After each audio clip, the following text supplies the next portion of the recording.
Springfield's Talk 1041. Good Wednesday.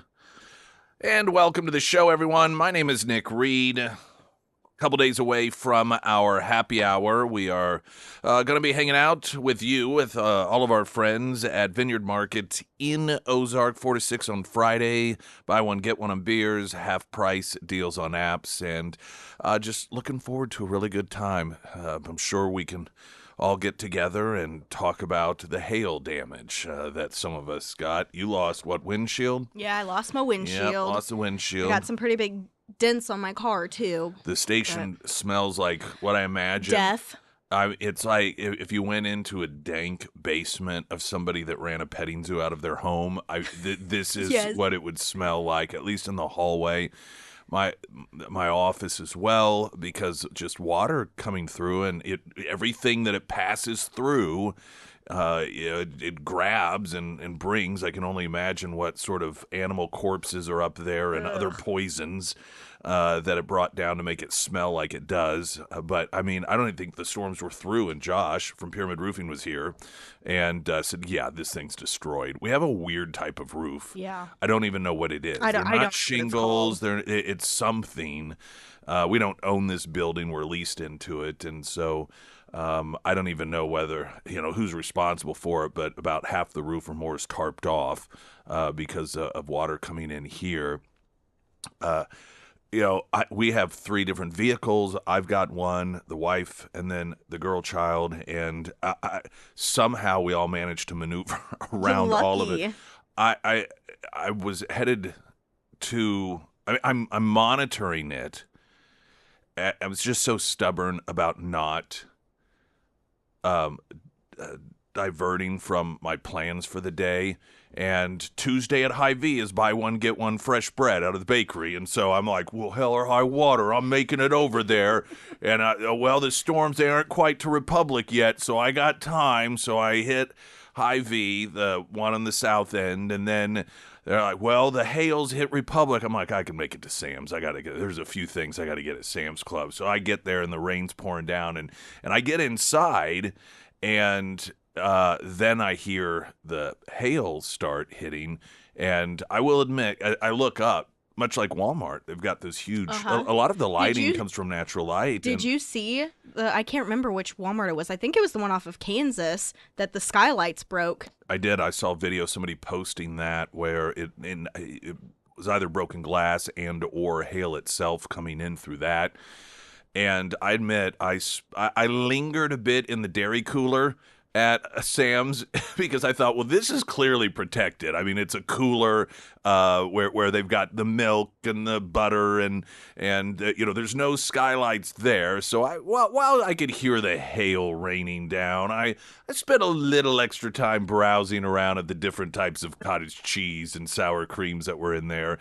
But and then, of course, got to the house, and you couldn't even see anything because leaves everywhere. We had lost power, but no major damage. We're fortunate in that capacity. None of our vehicles suffered any sort of major, even minor damage. I mean, I didn't go over them with a fine-tooth comb, but I got an '09 Chevy Silverado. The girl child, her car is very, so it's not like overly worried about it anyhow. So given the circumstances and the fact that some people went to the emergency room. I know. Did you see those cars at the airport? Ugh. So I was I just feel bad. Well, yeah, the airport got hit. You have all of these vehicles. A convoy of hope made it over there in order to try and tarp over some of these vehicles because you don't know. These are people, some may be gone for a day. This is long, well, I'm sure all parking, but you think about that long-term parking, and some of those people could be gone for a week. And any rain between, now and when they get back would be devastating. And so a convoy of hope made it over there. And I got to thinking, there's no way to really even contact those people because if you're the airport or the airlines, you don't know passengers, if they got dropped off, if they took an Uber, if they have a car in long-term parking. So there's really no way that I'm aware of or anything that the airport itself or any of the airlines could even do to let passengers know about their vehicles. And what a what a thing to have to come back to Yeah. after a long trip, and then you're like, what the heck? I had to. Maybe I'm wrong. I was watching the coverage of it last night, and it was maybe the five, or it was in the early evening coverage, and Bailey Stroll was talking about the airport damage, and she commented that in the airport area there were 25,000 vehicles damaged. I thought that number can't be right. It must be 2,500. There can't be 25,000 vehicles, right? Around the airport? I That don't. just seemed. That seems like a lot. It seemed But like, and so I I mean, and you I also have to think about the rental cars too. yeah, but Yeah. 25,000 that. So I I then mean, that does sound like a lot. well, and I went to the site, but that specific story hadn't been posted yet, and I forgot to check it this morning. I got too wrapped up in the story about a guy proposing on the robbery train at Silver Dollar City. I got distracted by that Well, this that's morning. awesome. So that's a fun story. We'll talk about that maybe a little bit later as well. Yeah, some guy proposed to his wife on that robbery train, and as you can imagine, of course, there's been videos posted of it. It was a nice, feel-good little story in the midst of everything else going on in the world. Who knew King Charles III kind of has a sense of humor? We'll play some of his audio of his attendance, and Trump as well, of course, always throwing in a couple of humorous lines in there, which included revealing while outside. I don't know if it was in the Rose Garden, but it was an outdoor event, and King Charles III is sitting there.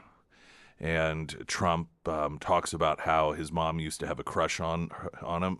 Trump said that, oh, she would talk about how cute that Prince Charles is, and only Trump would manage to throw something like that in.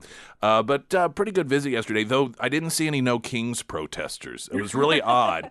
In fact, Democrats, the party that constantly is protesting No Kings, stood and applauded King Charles. An actual king welcomed him with open arms. So once again, sort of mixed messages coming from Democrats. Either kings are really horrible and awful, or kings are wonderful and we should embrace them warmly. I don't know. It all can be very, very confusing. Weather in a moment. Right now, the latest news update.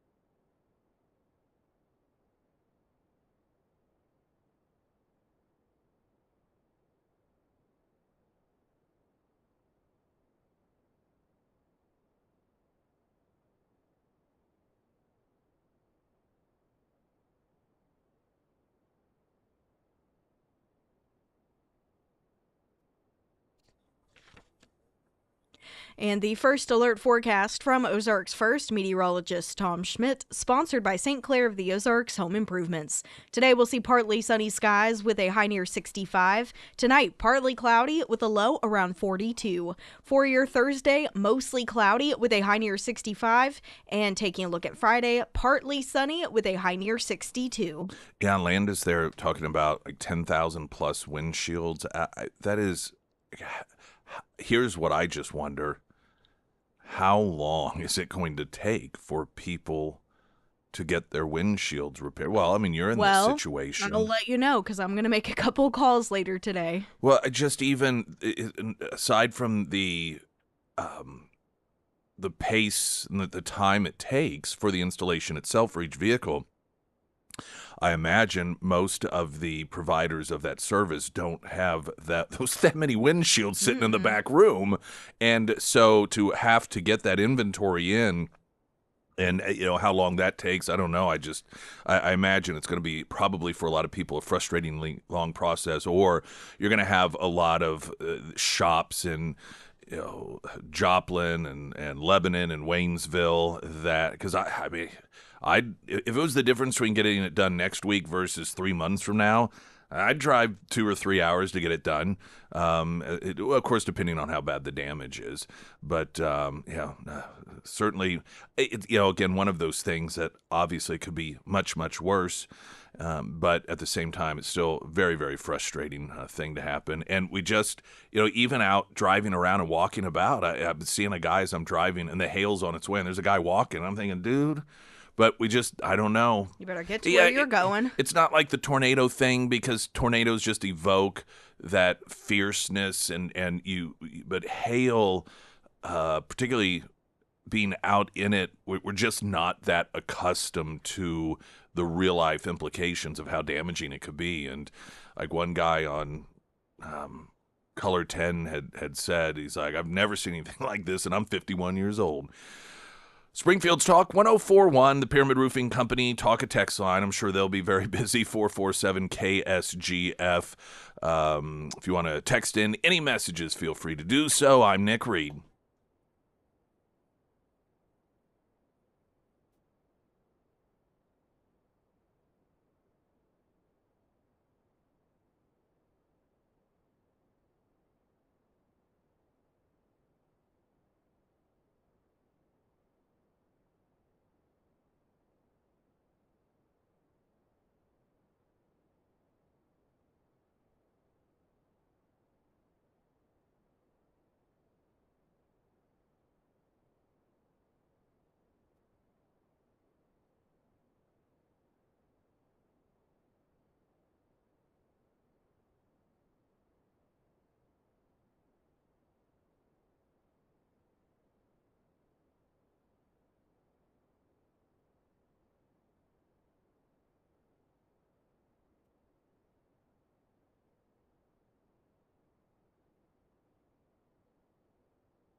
A historic visit yesterday, and address to Congress. A White House visit. King Charles III presenting Trump with a bell from the HMS Trump. That was a World War II era British submarine that was active in the Pacific. Clearly, this was before Trump was even born. So, in fact, out of curiosity, I tried to determine the origins of the name of that particular submarine, and there seemed to be a real lack of any sort of information, at least that I didn't spend hours on it, just a few minutes, and most of the sources that I found noted that they didn't really know for sure exactly the origins of that submarine donning the name Trump, but it was several years before Trump was even born that submarine was commissioned. But nonetheless, it had a bell, and it was the original bell, and it had the name Trump on it, and so that was gifted. And I thought I'd play some of the audio. Let's start with this was some of this is just humorous stuff. Donald Trump, and this was an outdoor setting, I'm guessing outside the White House, maybe the Rose Garden, perhaps, discussing Donald Trump, his own mother, and her thoughts about then Prince Charles. I also remember her saying very clearly, Charles, look, young Charles, he's so cute. My mother had a crush on Charles. Can you believe it? Amazing how, I wonder what she's thinking right now. And he looked up at the sky when he said it, and Charles, he sort of smiled and laughed, and everybody enjoyed the moment. Have you seen, of course she's been dead for some time, Donald Trump's mom? Yes. I feel like we've had this conversation before. There is an interview that was done with her some time ago. It was well before Trump ran for president. And so why it was that perhaps because Donald Trump was Donald Trump. We forget before he ran for president, everyone loved Donald Trump. Democrats paid him to come to their wedding. He wasn't Hitler at the time. And so he was his name was synonymous with success. It's amazing. If you're like me, you watch some of these shows, particularly from the 80s, how often Donald Trump's name is used in order to reference success or opulence or popularity. I don't know that there's a sitcom in the 80s that at some point didn't use his name. Probably early 90s as well. And so maybe that's why his mother was being interviewed. But the first time I saw it, I did a check to make sure it wasn't AI, because she looks so eerily like him and he so eerily like her. Don't you agree? Yes. Yeah. I mean, it's just almost uncomfortable because, God bless her, I think to myself, that is not a pretty woman. I mean, it's what a horrible thing to say about someone that's and I'm sure she was beautiful on the inside. But in part of it, I may think differently if it wasn't Donald Trump's I'm telling you, it's like if Donald Trump decided to become trans today, his mother is exactly what he would look like. Can we find that video and get it up? Yeah. Actually, I'll put it as your picture for the must-read headlines. Okay. Because it's just so almost unsettling for some weird reason, and I don't know why. And you may watch it and look at it. This was an interview from, again, I mean, probably the late 80s, early 90s maybe, if I recall. It's been a while since I've seen it. And you may see it and think, well, I mean, it's not that uncanny, but there's just something about it, watching it, and the facial expressions and I thought this might be AI. Somebody created this claiming that it was his mother because it looks so much like him in the face. So anyhow, we'll get that posted. All right, so Donald Trump yesterday talking about how his mother had a crush on then young Prince Charles. At another, and there are a number of different venues in which they spoke. King Charles III, or as Ilhan Omar probably references him, King Charles the 111th. He spoke before Congress, and it was amazing because despite the fact that the Democrat Party portrays itself as no kings, how warmly embraced an actual king was in the House of Representatives. I want to congratulate Charles on having made a fantastic speech today at Congress. He got the Democrats to stand. I've never been able to do that. I couldn't believe it. I couldn't believe it. They liked him more than they've ever liked any Republican or Democrat, actually. So I just want to thank you and congratulations. It's not an easy thing to do. That's a tough place. I I was surprised he didn't throw in a no kings reference. I mean, uh, noting as he did the difficulty in getting Democrats to stand for anything. And yet, for a king, the no kings part. I mean, really, how is it that you know kings people? How is it that this stuff works in your mind? Why is it that you will protest against someone who isn't a king and has no power to be a king, has no authority to be a king? But when an actual king comes to the and is welcomed by both political parties, you don't protest that king. How does that work? This is is it because he's not our king, but we don't again have a king. If we had a king, okay, but don't have one. And so it's just, this was one of the contradictions also with the Democrats going nuts over the thought of acquiring Greenland, given that they are part of a monarchy, that they are under the authority of a king. And here is an opportunity for them to be liberated from a king and instead be part of a constitutional republic. Yet Democrats in particular are very, very against that. Demanded that they not be liberated from their king and become part of our freer form of government, freer from a monarchy anyhow. And it's just, you people on the left, you got to understand it's very, very difficult trying to keep up with what it is that you believe, why you believe it, and whether or not you actually believe it. Speaking of, there's some which we'll share coming up here in just a bit.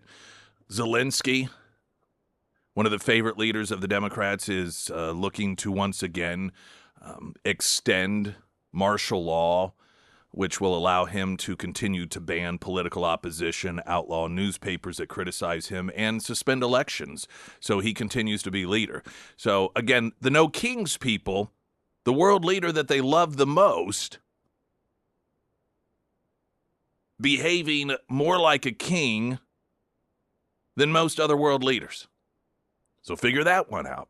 I do want to play coming up a toast that King Charles gave. That was it was a nice toast, and it had a little bit of humor in it as well. So we'll have that coming up. The Pyramid Roofing Company text line 447 KSGF. I'm Nick Reed.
Happy Hour Vineyard Market this Friday, 4 to 6.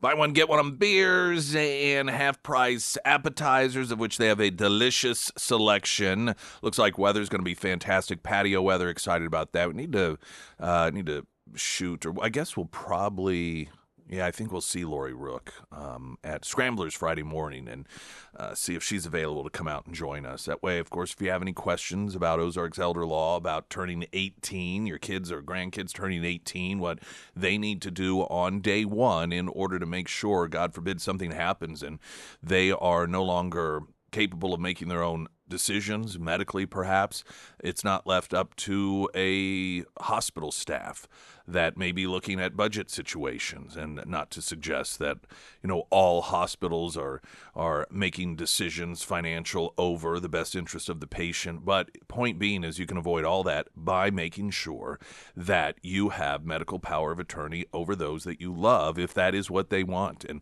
once someone turns 8, they may still live at your house.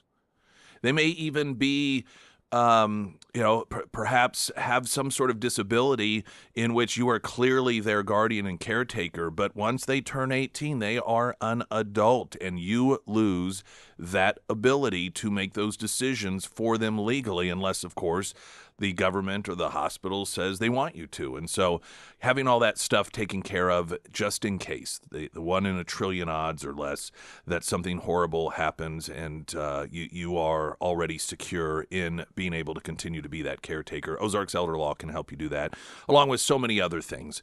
And the consultation to learn what it's going to cost, what you need to do, cost you nothing whatsoever. Then they'll tell you the cost to get it all done.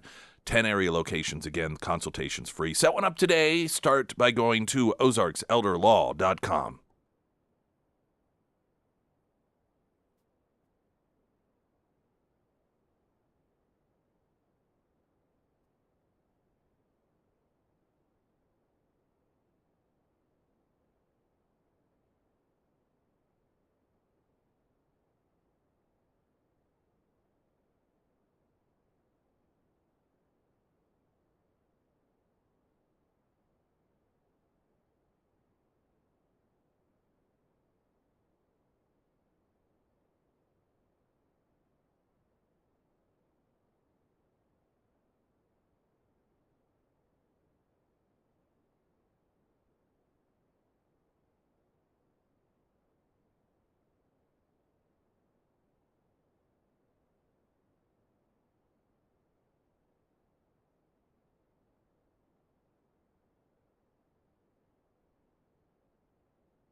Springfield's Talk 1041, the first alert forecast from Ozarks First meteorologist Tom Schmidt, sponsored by J&S Automotive. Today we'll see partly sunny skies with a high near 65. Tonight, partly cloudy with a low around 42. For your Thursday, mostly cloudy with a high near 65. And for Friday, partly sunny with a high near 62. There was a text that came in on the Pyramid Roofing Company talk and text line asking if I do talk about Comey, which we will. Something odd going on. DOJ is going after his 8647. That doesn't amount to squat. Either he's going to get off scot-free or it's an avenue to something deeper. Yeah, there's a number of angles on this that are interesting for a number of different reasons. I did have one random thought on this, and that was it's been noted that this indictment came days after the latest assassination attempt, which, the connection of the seashells and the referencing the killing or assassination of Trump and the seashells, and then, so this assassination attempt. What if the would-be assassin told interrogators or investigators that he got the idea to take out Trump when he saw James Comey make that posting? Now, there's nothing to indicate that, and I don't even know if that were the case that would expedite an indictment of this sort so quickly, or perhaps they had it ready, just waiting, and there could be 1,000 different reasons, but that would be an interesting, you could see how, if there was sort of on the fence, should we indict this guy? We can't, freedom of speech, and you can't prove that it actually would result in anything, that it wasn't actually a threat. But if you had someone try to kill the president and they're like, oh yeah, I did it because the former FBI director made this posting, and that gave me the thought. I was like, you know what? If the former director of the FBI is out there promoting this, then it must be something that must be done in order to save the country. You could see how that would make you go, you know what? Yeah, let's go ahead and get this indictment underway. I don't think that the odds are in favor of that being the scenario, but it would be interesting. Back to the visit by King Charles III, or again, Ilan Omar, I'm sure King Charles the 111th. And he gave a toast at the White House to President Trump and to the United States of America. And this is not the complete toast, but a good portion of it with some of the highlights that I thought it was very nice, and also had some bits of humor in it. Mr. President, First Lady, my wife and I are most grateful to you for your generous hospitality as the United States celebrates this very special anniversary year of the Declaration of Independence.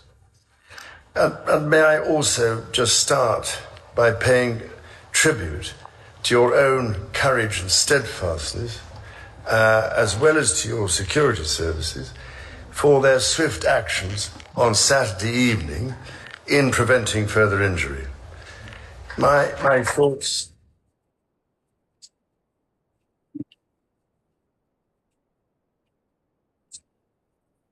and sympathies are very much with you, the First Lady, and all those guests for whom this must have been a very upsetting incident. As the words of that famous anthem remind us, this is the land of the free and home of the brave, as your own response demonstrates. What used to be called in the last war in the United Kingdom, keep calm and carry on. As the direct descendant of King George III, I know this is a nation that never gives up.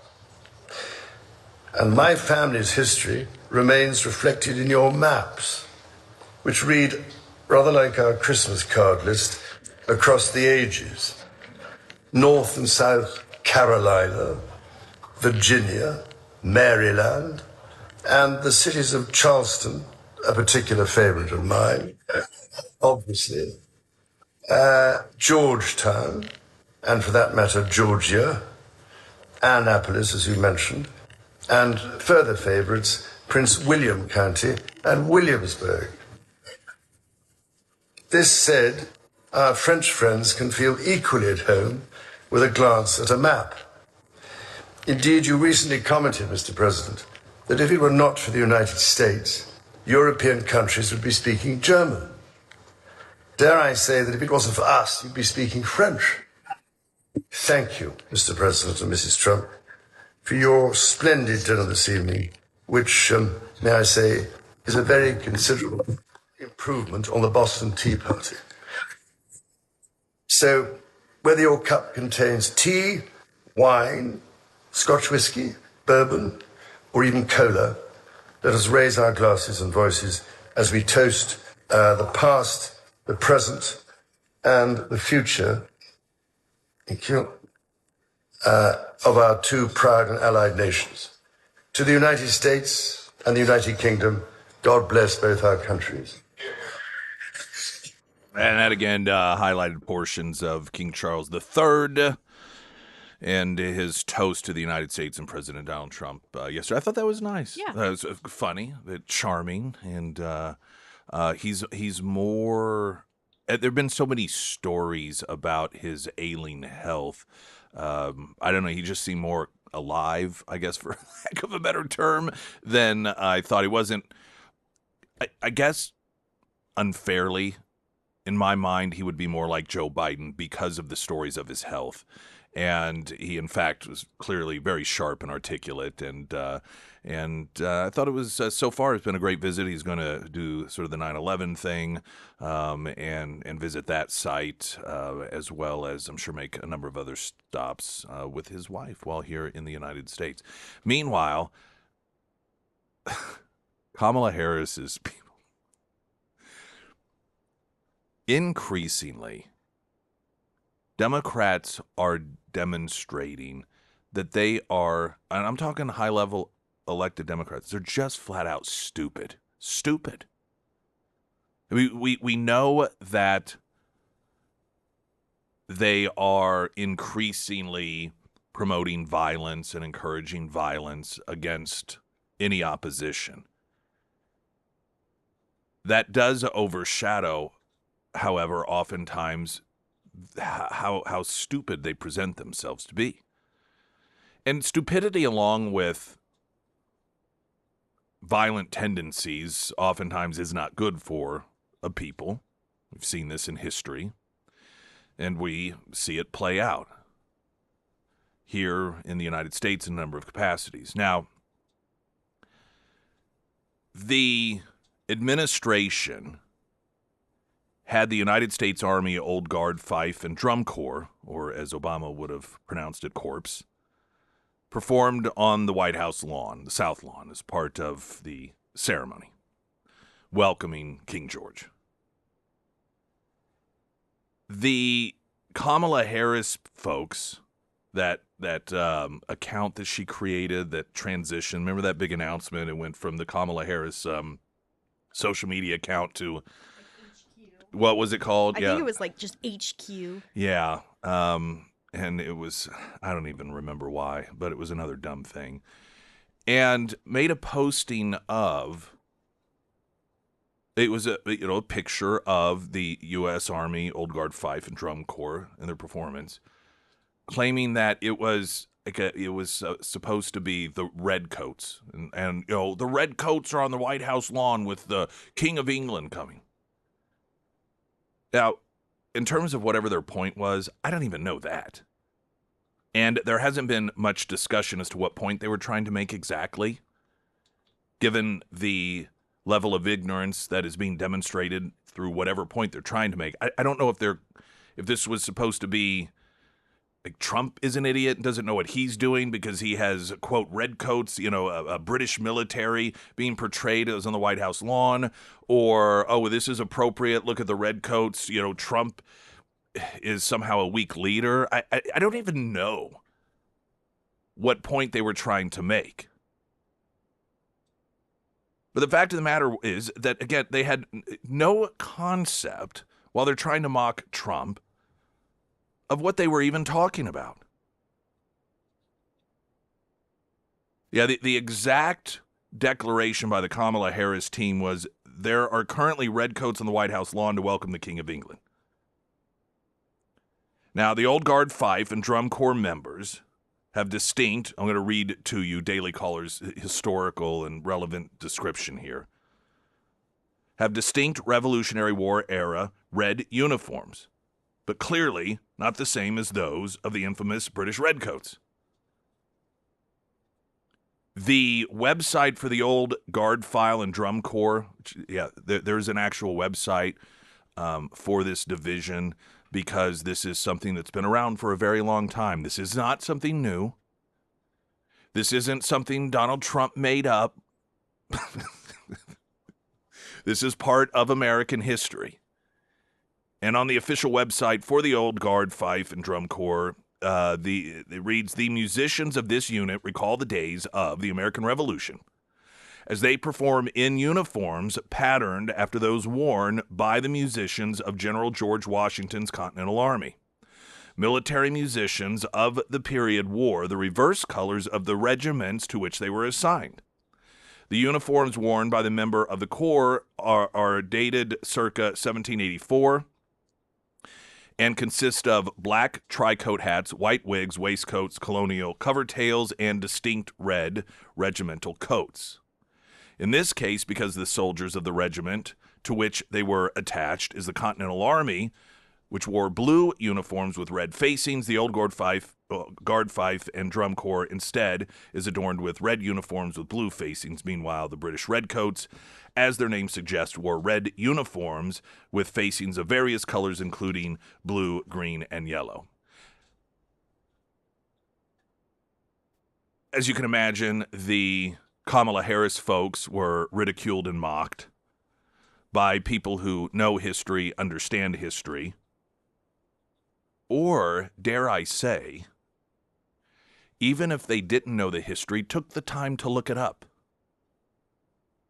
This is the aspect of this sort of thing that I always find to be most interesting.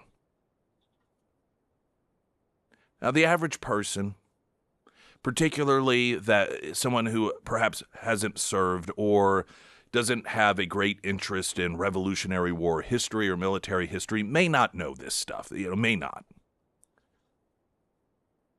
I would expect someone who believes that they should be president of the United States and who served as vice president of the United States might have a sense of some of this. If you want to be commander-in-chief of the armed forces, you may want to brush up on this stuff.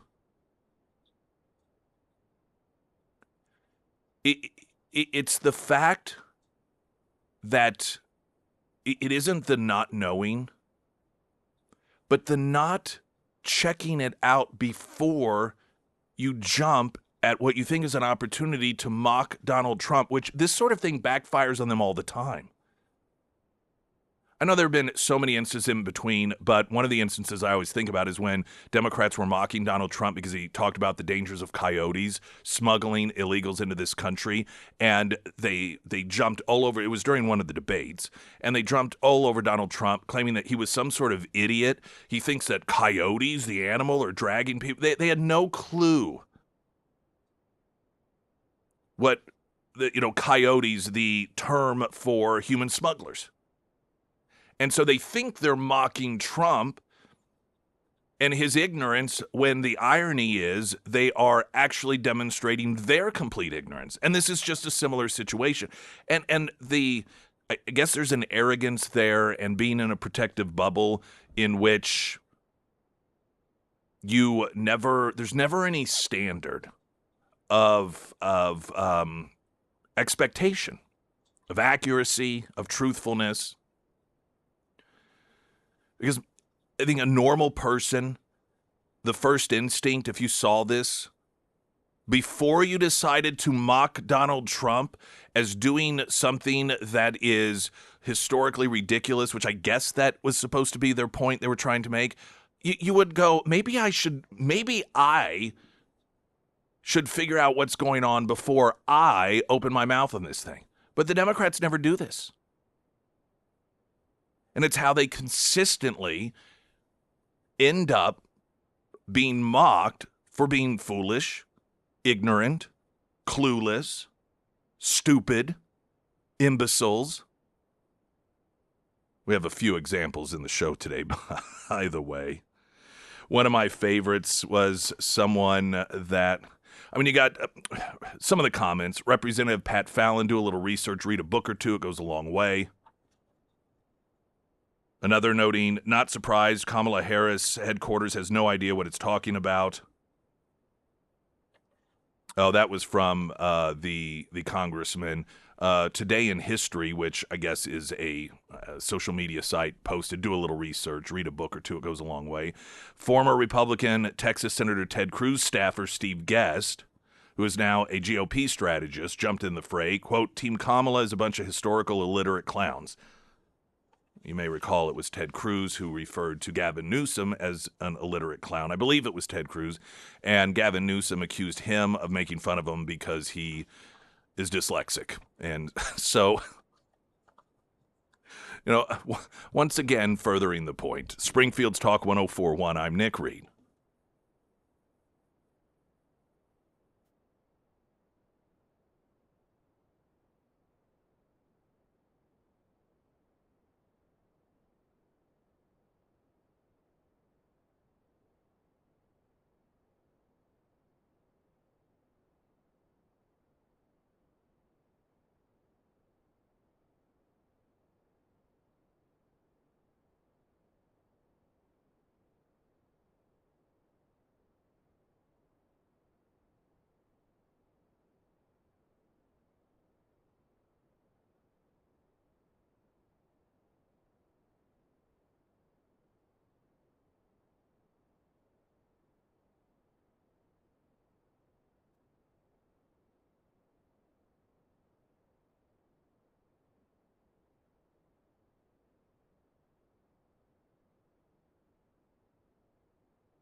Sarah Myers, everyone. Thank you. With all of the hail that we had yesterday, I decided to text Josh with the Pyramid Roofing Company to see exactly what he wanted me to tell you, and here is what he said. 1, there is plenty of good local companies that are worth waiting for. Pyramid is not the only one. 2, do not sign a contingency contract with a door knocker that didn't care about Springfield, Missouri until yesterday. 3, whoever you end up picking for your roof needs, make sure that you go local. Now, he also wanted me to warn you that door knockers, they will start calling and texting for weeks, and they will start sending mailers too, so don't fall victim to that. And finally, if you need an emergency tarp, call and get on their tarping schedule as soon as possible. And Nick, earlier you talked about the roof here at the station. Yep. Josh says it's some kind of PVC membrane, so it's very rare, and it looks like all of the damage that's on our roof is right over both of our offices. Well, so, that appears convenient. Which we did have water coming down into our offices yesterday. I think we were both gone when that was happening. Yeah, we mentioned we have just a weird type. You look at the roof and it looks like there's no shingles. It's just this consistent substance. It looks like one. That's how it just looks. Now I don't know, but that's what the reference is, like a PVC.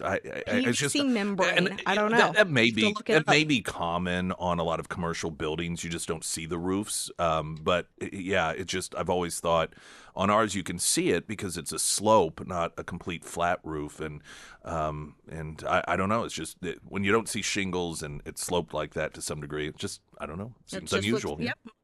So anyways, if you do have storm damage out there, make sure to reach out to Josh, schedule that free roof inspection. You can find all of the contact information for the Pyramid Roofing Company under the Sarah's Endorsements tab at ksgf.com.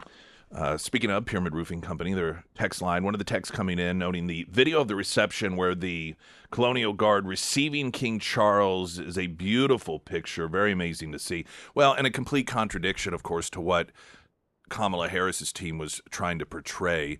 And some would say maybe a little ball, not really for Donald Trump, but here you have the King of England coming over and a full demonstration of the symbolism of our guys that beat your guys, sort of thing. And that to me is kind of a cool relationship. And they say time heals all wounds, but given our history and the bloodshed, that there is still, to a degree, a level of respect and allyship there is a pretty interesting thing. It reminds me, though not as starkly, one of what I just think is the greatest photos I've ever seen, and it was when Ronald Reagan was, he was, it was in the Capitol, in the rotunda, the casket there for people to come through and see and honor, and one of the individuals that came through was Gorbachev, and there was a photo that had been published in Newsweek or Time Magazine at the time, and it was Gorbachev just, standing there over the casket, paying his respect, and you think, Ronald Reagan's a guy that was responsible for the downfall of the Soviet Union, and these were two of the greatest arch enemies, if you will, for a period of time. The Soviet Union, the evil empire, and then the United States of America, and the fact that there was that level of respect that Gorbachev had to come and publicly demonstrate that respect. I just always thought that was such a really cool moment for the United States of America. Traffic update.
All right, in the upcoming hour, we shall talk about the indictment against James Comey and also the indictment against Fauci's right hand guy. And with a statute of limitation clock ticking, what is being said is pressure on the DOJ to go ahead and indict him, despite the fact, that uh, someone in the name of Biden gave him a pardon for like 10 years for any crimes he might commit or may have committed, and what that will look like in the face of a potential indictment as well. All that coming up. I'm Nick Reed.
Springfield's Talk 1041. Hey, welcome everyone. My name's Nick Reed. You can listen to us on the app if you'd like, your desktop, ksgf.com. Watch and listen to us on YouTube. That would be Springfield's Talk 1041 there. Still to come, we'll talk. James Comey is going to be turning himself in today. I kind of hope they do a mugshot on him. I don't feel like it'll work out nicely for. It's just not going to look great. I think he'll try to make. He's such a weirdo guy. So exactly what is involved in that indictment? It's connected to the seashell situation. To me, more than anything, it's a reminder of what an idiot that guy is. It has become frighteningly obvious over time how many people have been in charge of so many things that really, when it comes down to it, they're just stupid people. And when most people are young, there is this baked-in belief that if somebody has made it to a certain position, it must be because they're competent and honest and ethical, and I think even your first job, you might think that. Maybe not a direct manager that you work with, but there's just this idea. It's the same way with teachers when you're a kid, and your parents when you're a kid, and as you get older, you begin to recognize, oh wait, these are actually human beings that are flawed.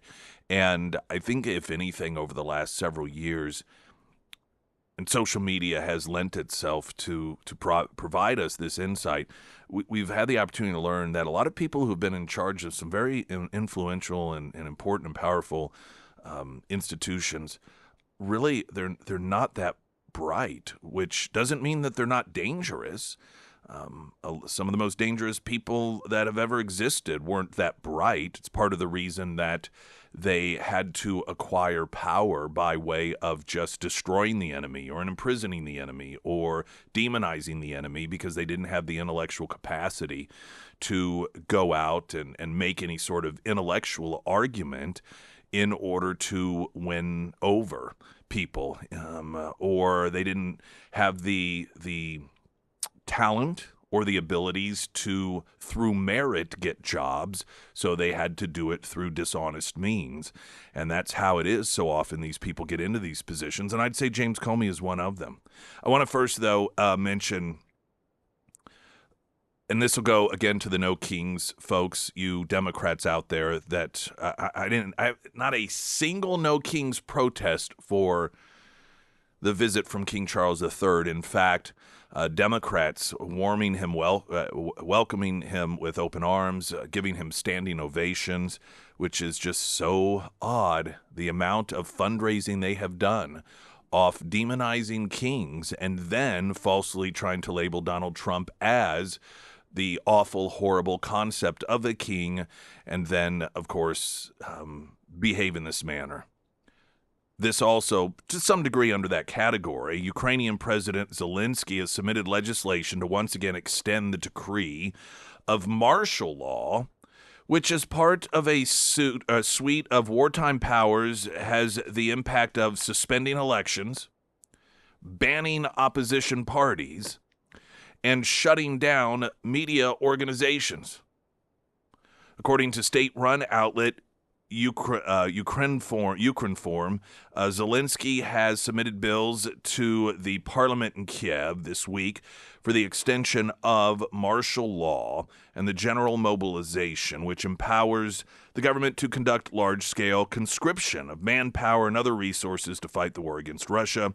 The current martial law decree will remain in effect until May 4th, and if the bills submitted by Zelensky are approved, it will be extended until at least August 2nd.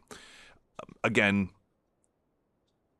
No Kings protesters out there, if you were to have them gauge, if you were to give them a listing of world leaders asking which ones are the most inspiring, which are the greatest defenders of democracy, and you put Zelensky's name on it, they'd pick him first.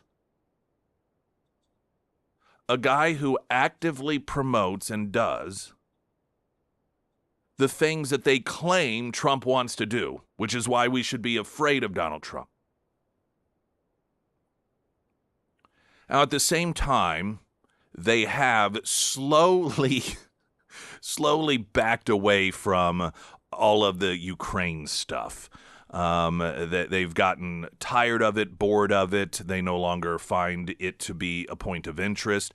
And perhaps, again, some of it's because any time the issue of the Ukrainian war came up, it was in the context, or oftentimes it was in the context, that Donald Trump is the one that can solve this problem. And you had Zelensky praising Donald Trump and his efforts and noting that of all of the world leaders out there, there is only one that has the ability to bring this thing to an end. And I suspect that all of that praise from Zelensky of Donald Trump left a little bit of a bitter taste in the mouths of the No Kings people. But this, again, is an individual that the left has long praised and waved the flag of their leadership as the great defender of democracy, yet suspending elections, banning newspapers that criticize him, banning political opposition.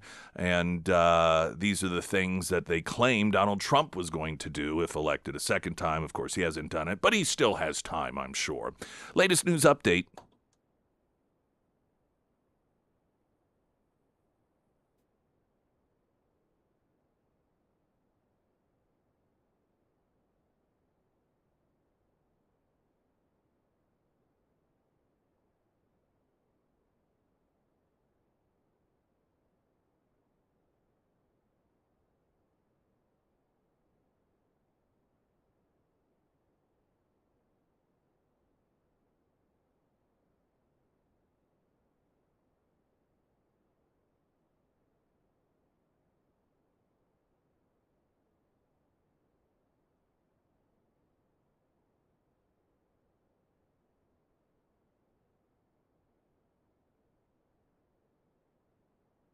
And the first alert forecast from Ozarks First meteorologist Tom Schmidt, sponsored by St. Clair of the Ozarks Home Improvements. Today we'll see partly sunny skies with a high near 65. Tonight, partly cloudy with a low around 42. For your Thursday, mostly cloudy with a high near 65. And taking a look at Friday, partly sunny with a high near 62. The White House posted, I believe it was on Truth Social, a picture of King George III and Donald Trump with the words "two kings" and a crown. I was thinking that. I'm really surprised the Democrats didn't protest because it was not one, but two kings. Yeah, double the king. King squared. You would think that they would be very stressed out. That is a lot of kings. Too many kings. Too many. That must be why they didn't do anything. They just couldn't handle it. They thought it was just too much for them. Do they have these discussions with one another? Do the people? No. I think you're right, but I mean, every once in a while, there has to be a thinking person that gets kind of sucked into that whole world, and then at some point they're like, "Hey guys, I was just thinking." We make such a big deal about this, but here this is going on. How come we're not doing anything about it? And then they probably call him a traitor and a racist and a secret MAGA person and then run them off because that's how the left generally deals with conflict.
I want a great homeloan.com. If you want a great home loan, that's the place to go. It's pretty simple. In fact, if you can't remember the exact site, you can go to Nick's endorsements at ksgf.com or just put in I want a great home loan, and it'll probably get you where you need to go. If that's giving you a couple of different options, well, when you go to the site, you'll find that it's here, local, and in the upper part of the website will be 2 names and 2 cell phone numbers. There'll be Alex Carricker, his cell phone number, Anthony Carricker, his cell phone number, and a lot of additional useful information. I imagine most of the time, if you are going through the home loan process, you go through, the big, major, massive institutions, and the person assigned to your account, you're like, hey, by the way, can I have your cell phone number so I can call you on Sunday? They probably say, no, we don't do that. Carrickers and their team operate differently. Post their cell phone for you to get a hold of them, call them anytime. Now, of course, they're human beings just like you. Doesn't mean that they're always going to be able to answer it. They're putting the kid to sleep or sitting in the middle of church or a family event, but they'll have those phones on them, and so they're able to get back with you. And if it is an emergency or you kind of panic or freak out on a Saturday or Sunday because, we accidentally did this or forgot to do that, you know that you aren't going to be locked into waiting until Monday or Tuesday for them to get through all of their voicemails and get back with you. That's just not how the Carrickers operate. That's why so many people utilize and recommend them for their home loans, refinancing, reverse mortgages. I want a great homeloan.com. All right, let's see. Oh, this is coming up Friday, Scramblers. Chance to grab tickets to see Hairball at Black Oak Amphitheater Saturday, May 9th. Now, what is this?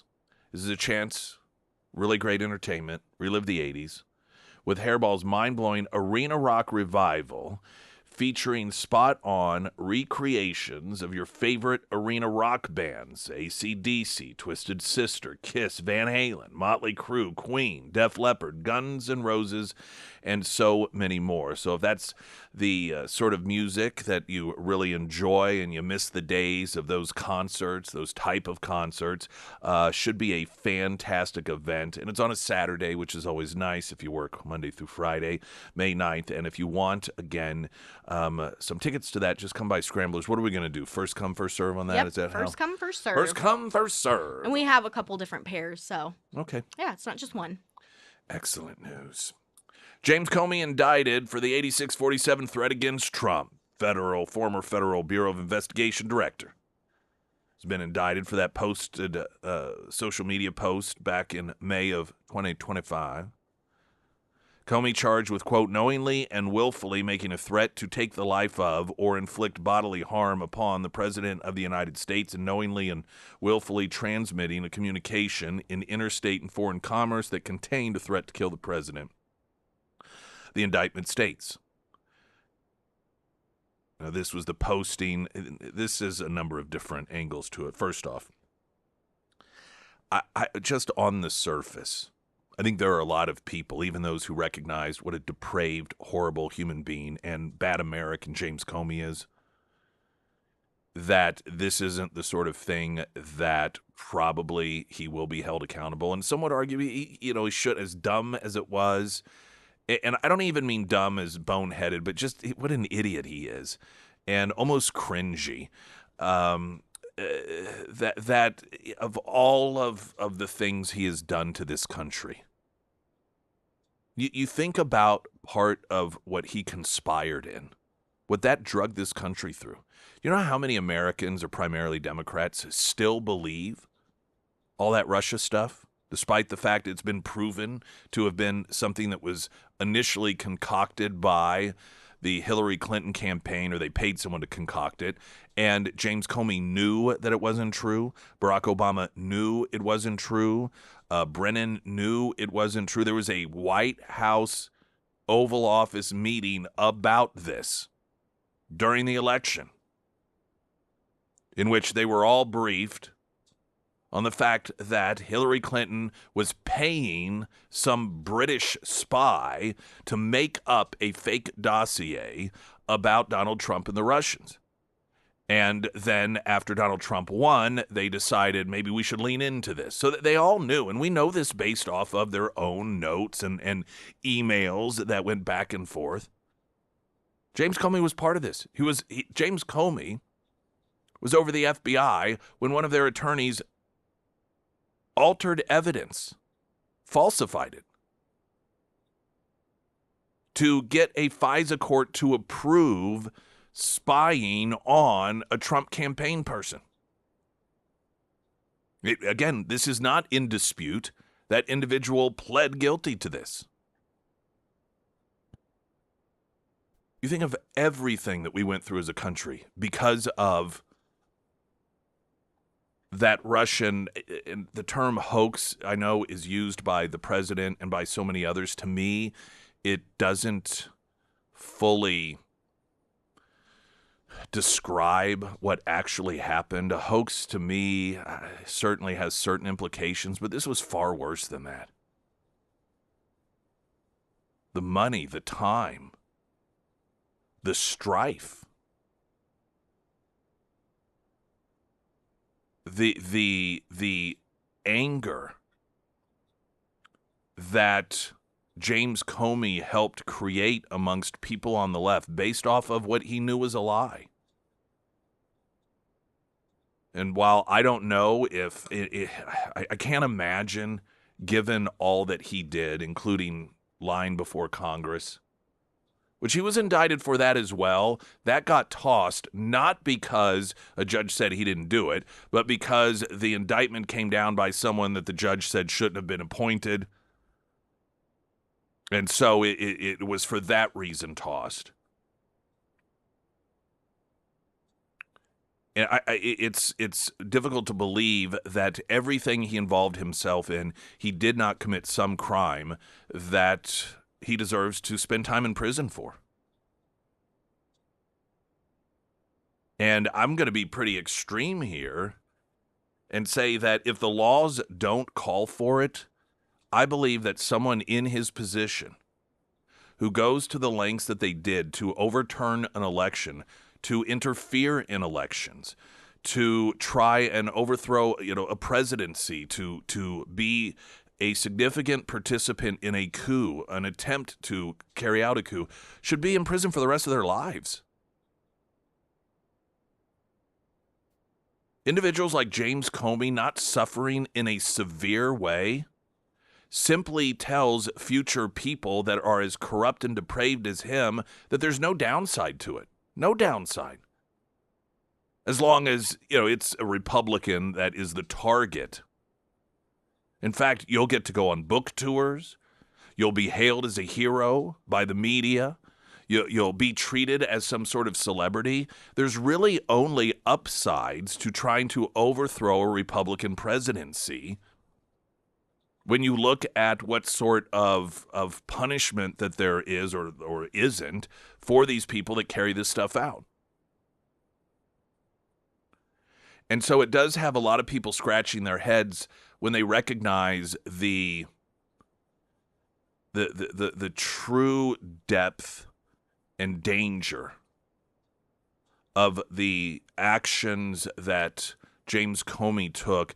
And it's the seashell posting, though, that he's indicted on. Like, wait, this is the thing?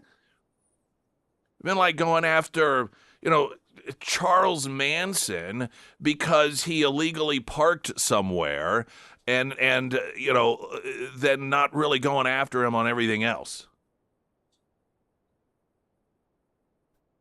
The whole thing does just seem odd.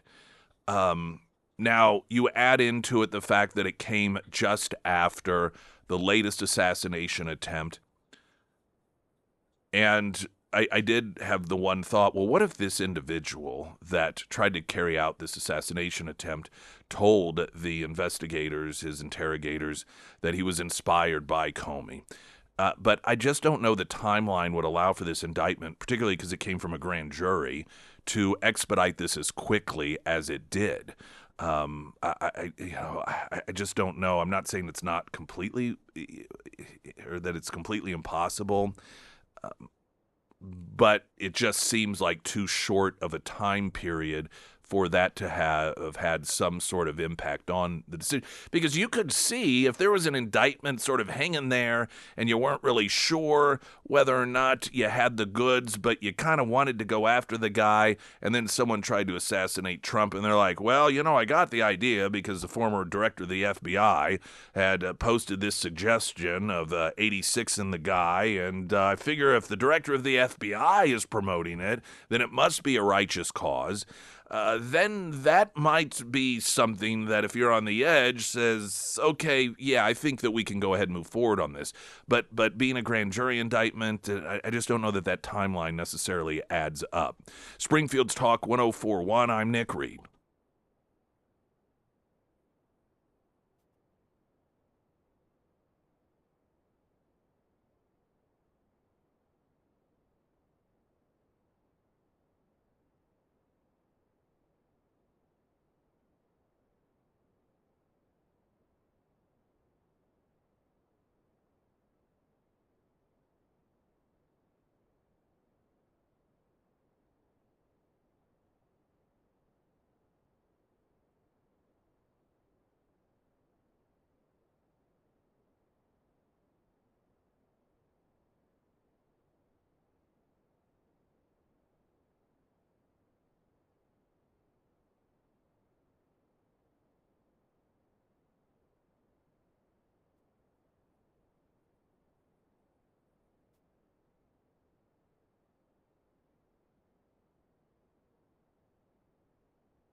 Hunter Hardscapes and Outdoor, all of your outdoor needs. I talk so much, of course, many of you familiar, and I made postings regarding my outdoor living space, the landscaping. Boy, our hostess really, my wife just stood in the house, and she just said, the hostess, because they were just absolutely shredded. Man, they were coming up nice, and I know compared to some of the damage that many of you had in terms of infrastructure and your vehicles, it's, nothing at all. But, it does get you thinking about your landscaping. And while I talk about the hardscaping, the landscaping is something that Hunter Hardscapes and Outdoor does, as well as drainage. Whenever an event like the storms that came through yesterday and the day before occur, because hail, of course, got a great deal of attention, but there was a lot of rain with it as well.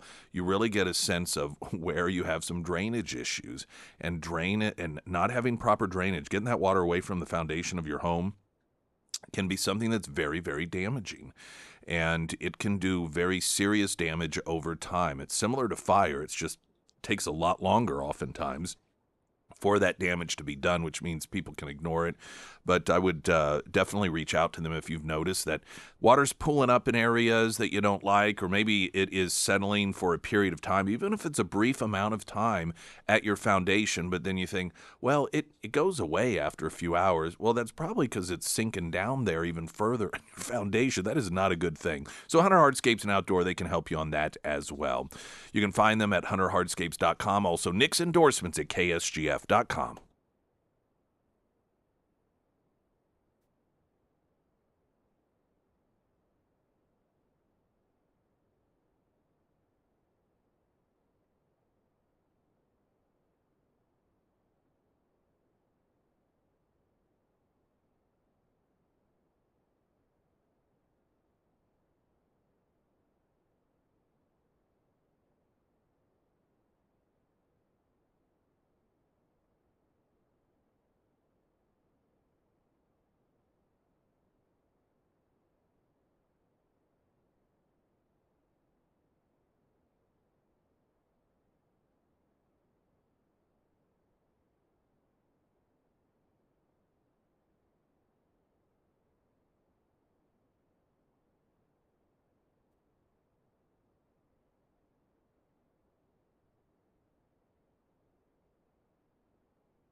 Springfield's Talk 1041, the first alert forecast from Ozarks First meteorologist Tom Schmidt, sponsored by J&S Automotive.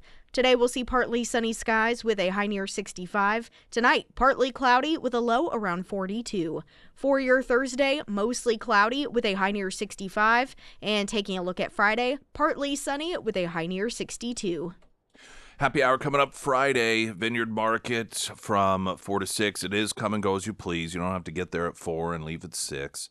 And looks like the weather will accommodate us being in the outdoor area. Should we want to, of course, you're more than welcome to sit inside.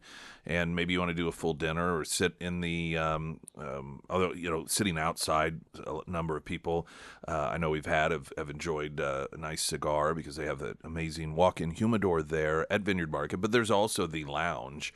That is very inviting should you want to check it out, and you can do that as well. So 4 to 6 will be there, our happy hour. They're going to do for us buy one, get one on beers, and also half price on appetizers. Hope that you will join us for that. Some of your text messages from the Pyramid Roofing Company text line regarding James Comey. I love how Comey found out he was fired when the news appeared on the big screen while he was giving a speech. I don't remember that, but I like the idea of that.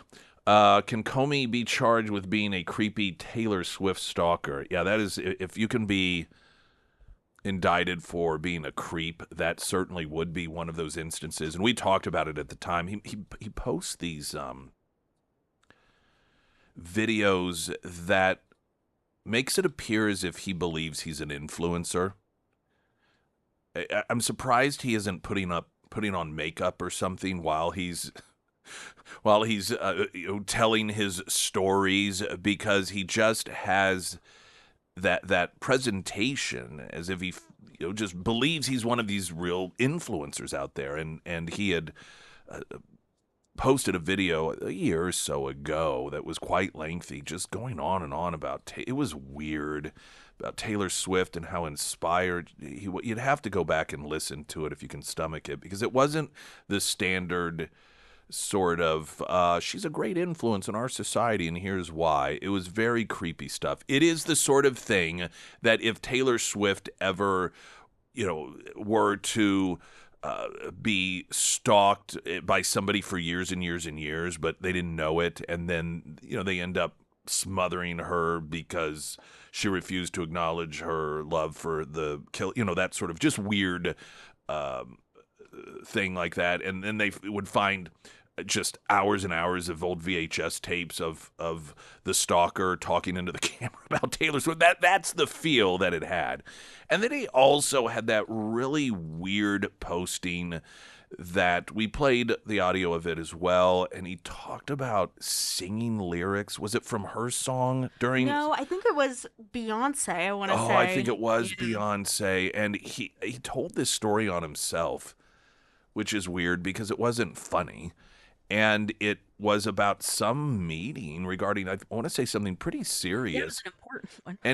And he either read the lyric, I think he said he actually sang some of the song and acknowledged that there was this uncomfortable silence from everyone, and didn't seem to realize that you probably should not tell this story because you're a weirdo. This guy's he's weird. If you can be indicted for that, then I think he certainly should be indicted and go to prison, probably for the rest of his life. So what could be the motivation of all of this? I find it not impossible, but difficult to believe that the Department of Justice believes that just based off the information that is public, there is enough here for him to actually be convicted. Not because he shouldn't be, but you've got the intent issue, and James Comey has done from the beginning what Democrats tend to do, and they play stupid. Anytime they break the law or they post or say something that clearly has a particular intent, the moment that it may backfire on them a bit, they play dumb. They're like, well, I had no idea. I mean, Jimmy Kimmel's the most recent example. Well, it never crossed my mind that anyone would even think about assassination. No, I wasn't. It's just so dumb. It's so gross. And it's frankly pathetic. It's cowardly. It's spineless. And James Comey making the posting, claiming that he was just walking along the beach. And then he came across where someone had put seashells in the shape of this numeric message that's synonymous with killing someone. And then when it backlashes on him, he's, well, no, my wife was a waitress. I thought it meant throw away. I thought this was a restaurant industry term. You're the head of the FBI and you don't know what this term means? And so all that. So and maybe I'm missing something, but I do suspect that this is the sort of thing that even if somebody on a jury believes that his intent was to maybe inspire someone or to suggest what a great idea, just as James Comey said when it comes to the like, oh, this is an interesting message. What an interesting thought. To be able to prove that, I just don't know how you can do that. So is there something else here? Is there something we don't know about? Don't know. Or is this, and this brings me to another text message, I don't care if they get him in jail. I want them to bankrupt him just like he did General Flynn. Is this a bit of taste of their own medicine? The Democrats have long been known to punish people through the process. Trump being one of those individuals. Now, going after Trump had a couple of different purposes. The ultimate goal was to make sure that the American people never were allowed to choose him as president again, to elect him, wanted to take that away from the American people. But they also, just because of their own spitefulness and hatefulness and evilness, just hate him and wanted to punish him greatly. And so the process of forcing him to hopscotch across this country for these different court dates, the process of him having to spend Lord knows how many tens of millions of dollars, if not more, on the legal process, the process of attempting to keep him off the campaign trail, that it was the process more than anything. And unfortunately, that has become a real black stain on our justice system in this country, not just for Donald Trump, but for a lot of Americans, that even if you're found innocent, what you get drugged through and the cost of it all, not just emotionally, but financially, to prove that you're innocent becomes a punishment in and of itself. And so perhaps this is what's good for the goose is good for the gander. And if you're going to use, as the former director of the FBI, your power, your authority, your influence to punish people who are innocent legally of things, but punish them through the process of them having to prove that they're innocent, then we're going to do it to you as well. If this is the game you want to play. Because if there's one thing that really has separated Donald Trump, right or wrong, from a lot of other Republicans, is other Republicans have constantly handcuffed themselves when it comes to fighting against Democrats. Democrats will play dirty. Democrats will play unethically, immorally, sometimes perhaps even illegally. And Republicans have long said, well, two wrongs don't make a right. And increasingly, that has resulted in Republicans losing. And Donald Trump is more of a street fighter. And there are some people out there, and I get it, understand it, that say, hey, I'd rather lose by doing the right thing than win doing the wrong thing. That's not really Donald Trump. And I'm not saying that there's probably a sliding scale, some gray area in there. Is doing the wrong thing potentially lead to a better ultimate right outcome? I'm sure that there is some calculation in there, as we all, to some degree, do that in decision making. But Donald Trump, I could see him being comfortable with understanding the implications of allowing one political party to use a justice system as a weapon of punishment against the other political party, and the implications of that political party never fighting back and allowing it to go unanswered, and believing that that is not a positive for this country overall. And these people need a taste of their own medicine so that they at least, hopefully, in the future, will think twice about trying this stuff again. Springfield's Talk 104.1, I'm Nick Reed.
And now, everyone, a message from Sarah Myers. Thank you. A very important one as well. Oh. Whenever you think storm and hail damage, most people think about their roofs, their gutters, siding, things like that. But don't forget about your outdoor AC unit as well. Now, I messaged Russell with Foreman Mechanical Heating and Air this morning, and his advice is whenever looking at the roof for damage, don't forget to check the roof cap on the flue for the water heater and for the furnace. And he's already had a couple of calls on that.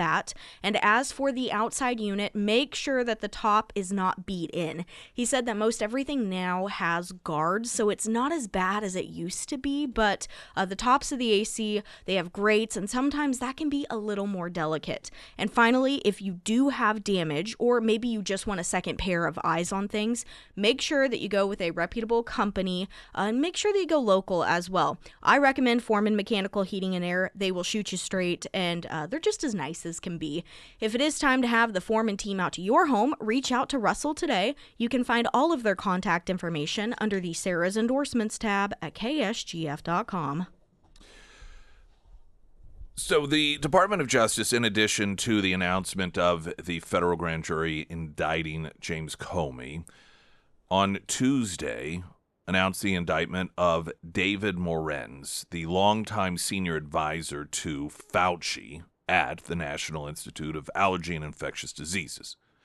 He's charged with conspiracy against the United States, destruction and falsification of federal records, and concealment of records, all allegedly committed at the height of the COVID-19 pandemic. Morenz, who's 78, served as the senior advisor from 2006 to 2022. Prosecutors allege that he used his personal Gmail account to evade Freedom of Information Act requests, shared non-public NIH information with outside grantees, and coordinated efforts to restore funding to the company. The indictment calls company number one. The scheme, according to the Department of Justice, was deliberate and documented. The conspirators, quote, agreed in writing to intentionally hide their communications. These allegations represent a profound abuse of trust at a time when the American people needed it most during the height of a global pandemic, Acting Attorney General Todd Blanche said in a statement. As alleged in the indictment, Dr. Morenz and his co-conspirators deliberately concealed information and falsified records in an effort to suppress alternate theories regarding the origins of COVID-19. Government officials have a solemn duty to provide honest, well-grounded facts and advice in service of the public interest, not to advance their own personal or ideological agendas. And it goes on to note that, according to the indictment, he counseled senior officials on how it was to get around a lot of the Freedom of Information Act request and basically to hide what was being done. And then the indictment also includes some of what actually was done. Many people are, of course, now pressing for Fauci to get his. New York Post reporting the indictment of Dr. Anthony Fauci's former advisor Tuesday revived calls for the Justice Department to prosecute Fauci himself for allegedly lying to Congress about funding the risky research in China before the COVID-19 pandemic. Just 2 weeks remain. So we got a clock ticking here. 2 weeks remain before the 5-year legal deadline, which is May 11th, to indict Fauci for denying under oath that he funded gain-of-function experiments that modified bat coronavirus in the same city where the pandemic started. And we, of course, now know that that was a lie.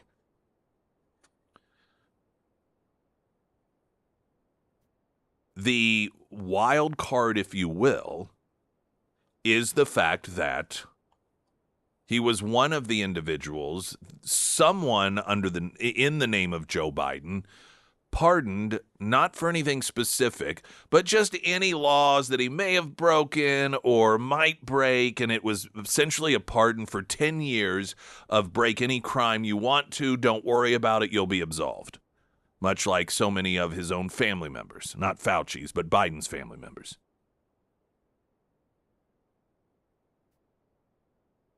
This is where many people believed the question as to whether or not those pardons were legal or constitutional would potentially be answered. And that is in the charging of someone who has been pardoned. There were a lot of folks that when it came out that this auto pen was apparently being used willy-nilly by random people, whomever wanted to use it at any particular time, and the fact that many of those pardons would come in complete contradiction to the people that Biden said that he would pardon. The signatures, there was only one of all of those last-minute pardons that appeared to have his actual signature in his own hand, and that was his son, Hunter Biden, yet all of these others were done by an auto pen, and we don't know who was using the auto pen. And so there's a lot of aggravation and frustration for a lot of Americans that no one was held accountable for that, and that there wasn't really any effort to undo those. But many also believe that, well, you've got to have a case. You can't, nor would there really be much of a point to simply say, hey, let's go through the court process of saying that this stuff shouldn't count. You just charge one of these people, not for the sake of charging them, but if one of these individuals, perhaps it will be Fauci, that did receive a pardon, did, it is believed, based off the evidence, commit a crime, then charge him and let him argue in court that the pardon's legit. And so that's a whole nother level to this case that could come into play. And again, the timeline right now, they say 5 years. Now, at times, those timelines end up getting moved, or the timeline's in 2 weeks. That'll be the 5-year statute of limitation. Sometimes they end up moving those, saying, well, it was just 2 years ago. There was further communication regarding this, and so that furthered the conspiracy, and so that restarts the clock. But as of now, it seems as if, in particular, when it comes to lying about the gain-of-function funding that Fauci is accused of doing before Congress, that occurred 5 years ago, coming up on the 11th, and if those charges don't come forth, there would be an expiration on it. People are noting that the acting attorney general really does not seem shy about getting some of this stuff done that many people felt Pam Bondi was dragging her feet on. Now, it could just be a coincidence of timing. If Pam Bondi were still Attorney General, these things may have all come about as well. But there is a sense that the acting Attorney General, Blanche here, ain't messing around and is getting a lot of this stuff taken care of.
All righty here, everyone.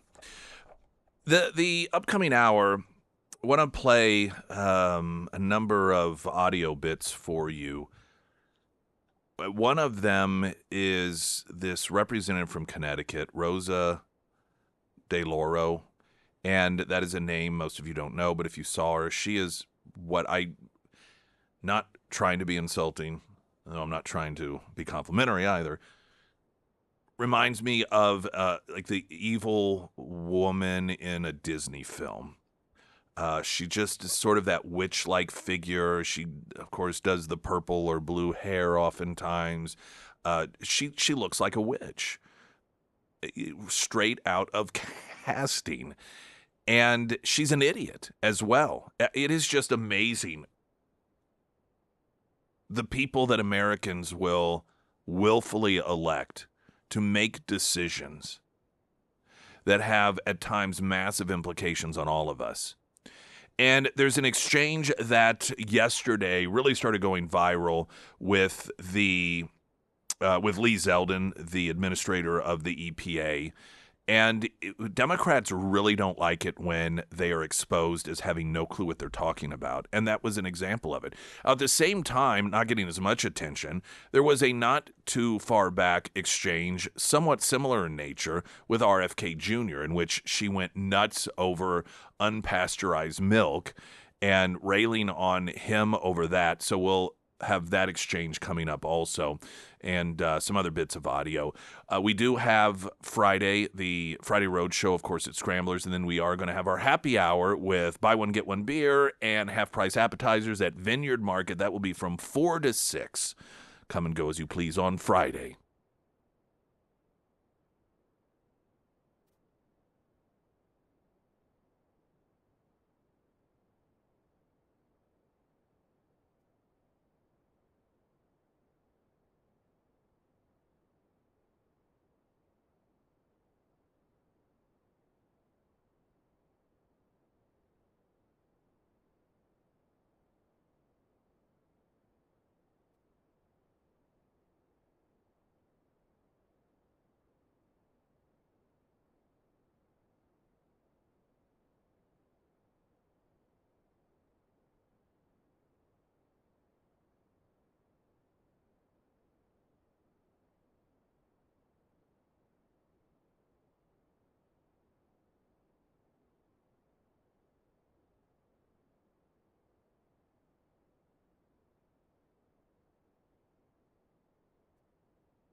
Tomorrow morning, make that Friday morning. My days have been off severely for some reason.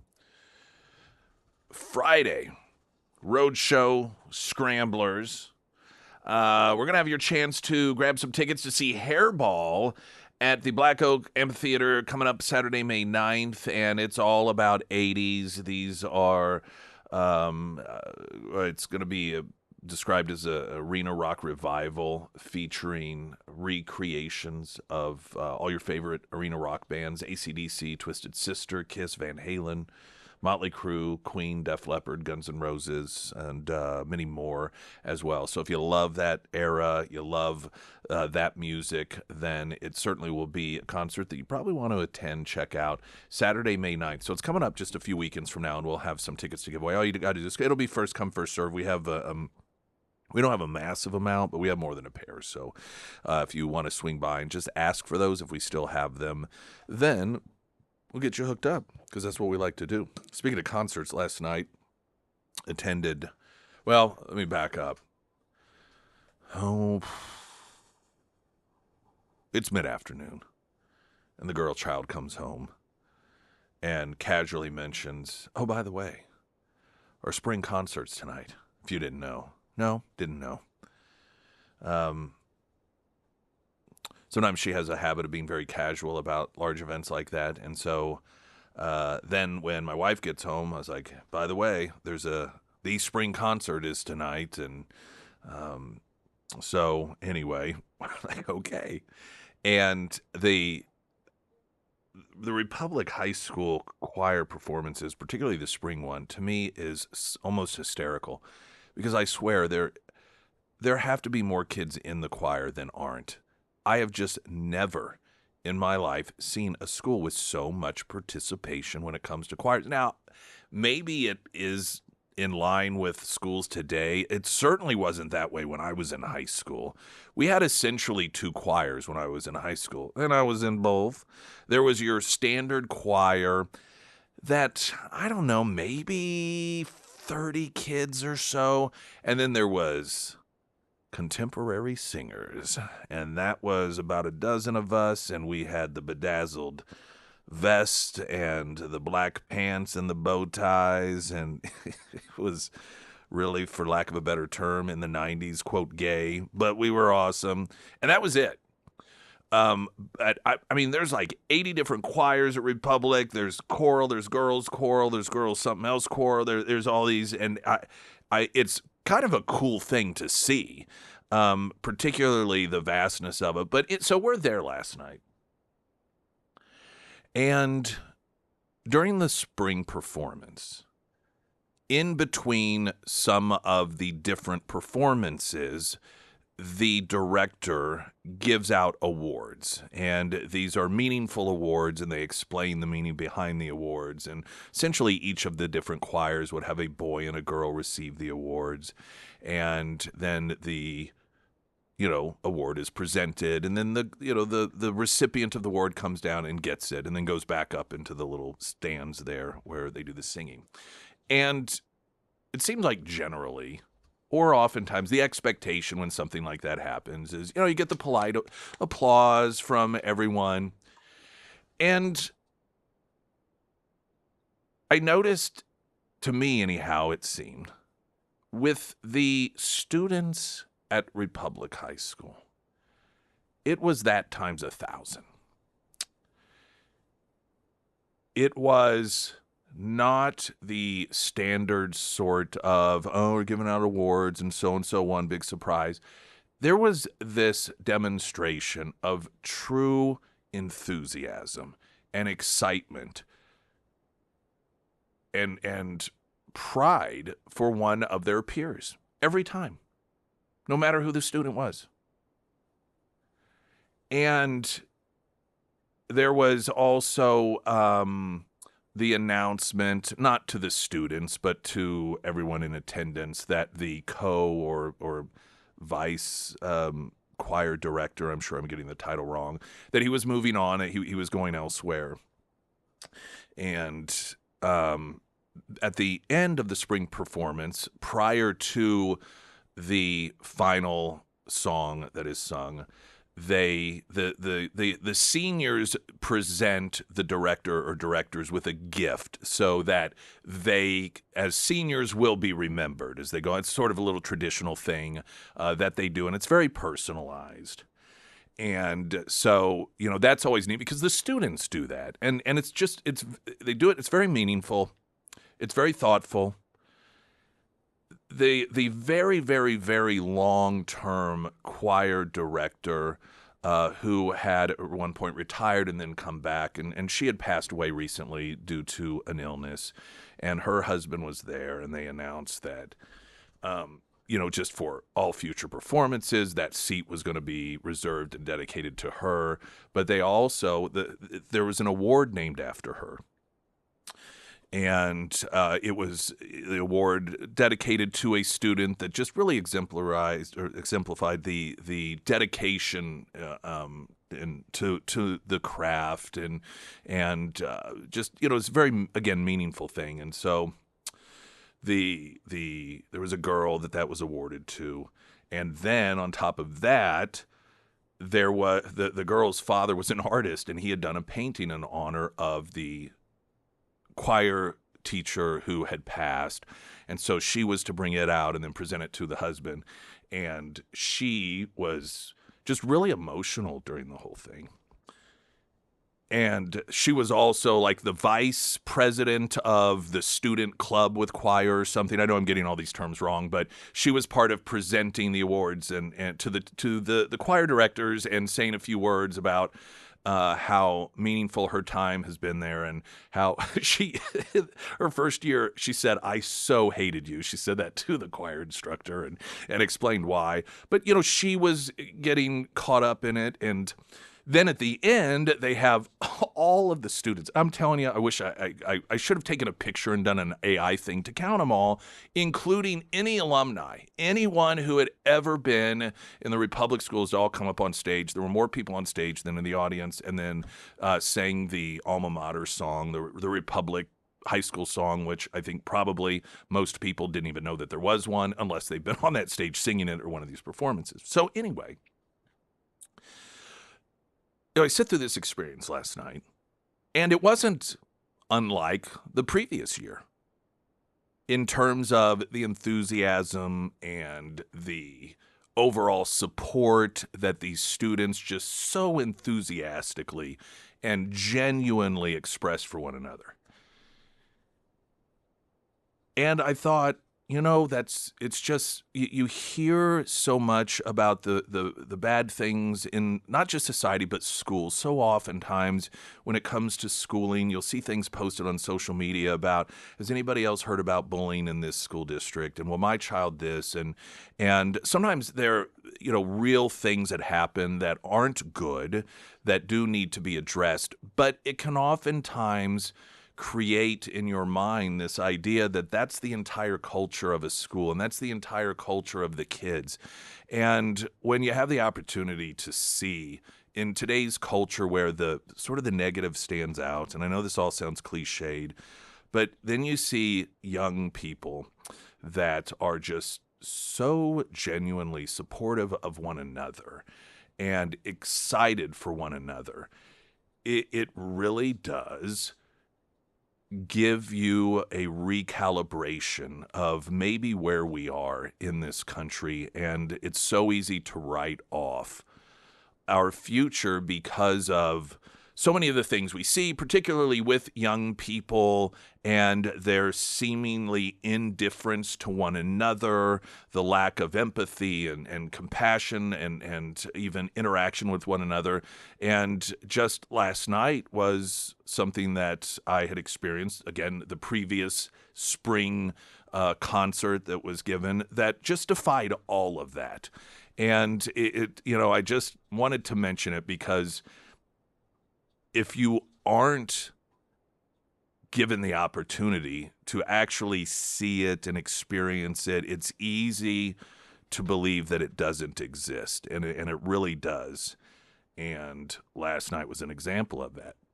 All that being said, at the same time, there was a woman on her cell phone half the time in the row in front of me, and I was struggling with all of the good feeling and humanity that is watching and wanting to put my hands around her throat because it's so, you know how it is in it's dark and then the I phone know. is so bright. I don't know And why people do that. She's randomly like, I don't even know what she's texting, but she's just going through her phone board. And I'm like, why are you even here? And I just reminded myself it's an opportunity to test my patience, which my wife some time ago requested I stop asking God to have the opportunity to test my patience because she noted he will give it to you. And that may bleed over to me. So, but I still do. Oftentimes. But anyhow, I just wanted to mention that because it was a fantastic thing, and it was such a great reminder that there are not only good people out there, but good young people as well. Latest news update.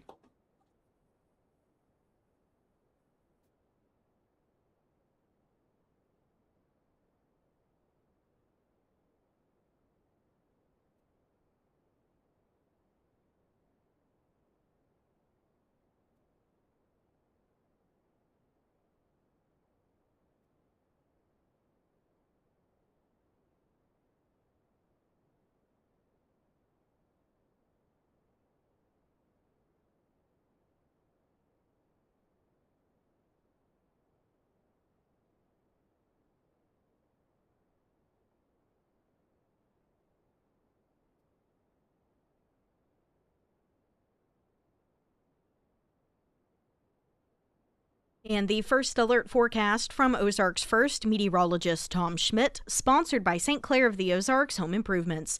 Today we'll see partly sunny skies with a high near 65. Tonight, partly cloudy with a low around 42. For your Thursday, mostly cloudy with a high near 65. And for Friday, partly sunny with a high near 62.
All right, now after the last segment, which was focusing on much of the positive, we do have a lot of things going on that aren't necessarily positive, and the positive approach is to see these as opportunities for improvement.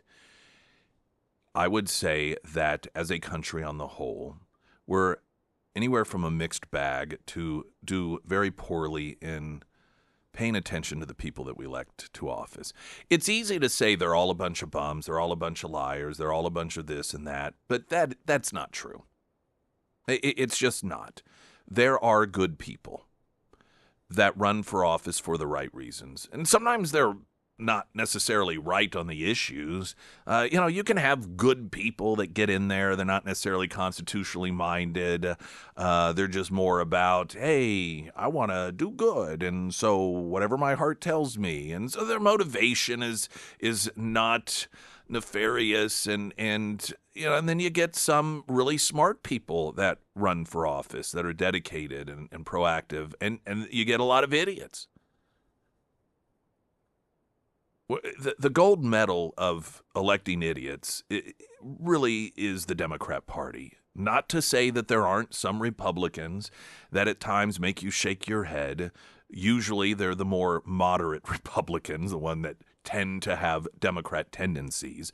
But without question, gold medal over and over and over again goes to the Democrat Party because they elect an individual. I mean, the fact that Kamala Harris in the latest polls is the preference for the Democrat nomination again,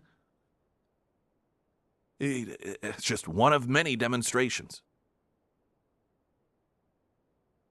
There was an exchange that has gotten a great deal of attention between Lee Zeldin of the EPA, this was from Monday, and Democrat from Connecticut, Representative Rosa DeLauro. You don't know the name, perhaps. She looks like an evil witch villain from a Disney film. She's the tall, sort of lanky, very old, cranky woman that does look like if you were going to cast someone as a witch for a Disney production, she without question would be it. If you saw her, you'd be like, oh, now I know who he's talking about. And you may already. And so here, Lee Zeldin is attempting to answer her questions regarding certain things within the EPA. The budget proposal reads like a climate change denier's manifesto. When climate change is flooding our streets, poisoning our air, driving up healthcare and disaster costs, how can the EPA justify abandoning that duty to protect Americans to appease polluters under the false flag of economic growth? Following the law, Section 202 of the Clean Air Act, where does it say anything about fighting global climate change? Loper Bright, Supreme Court case, you're familiar with it?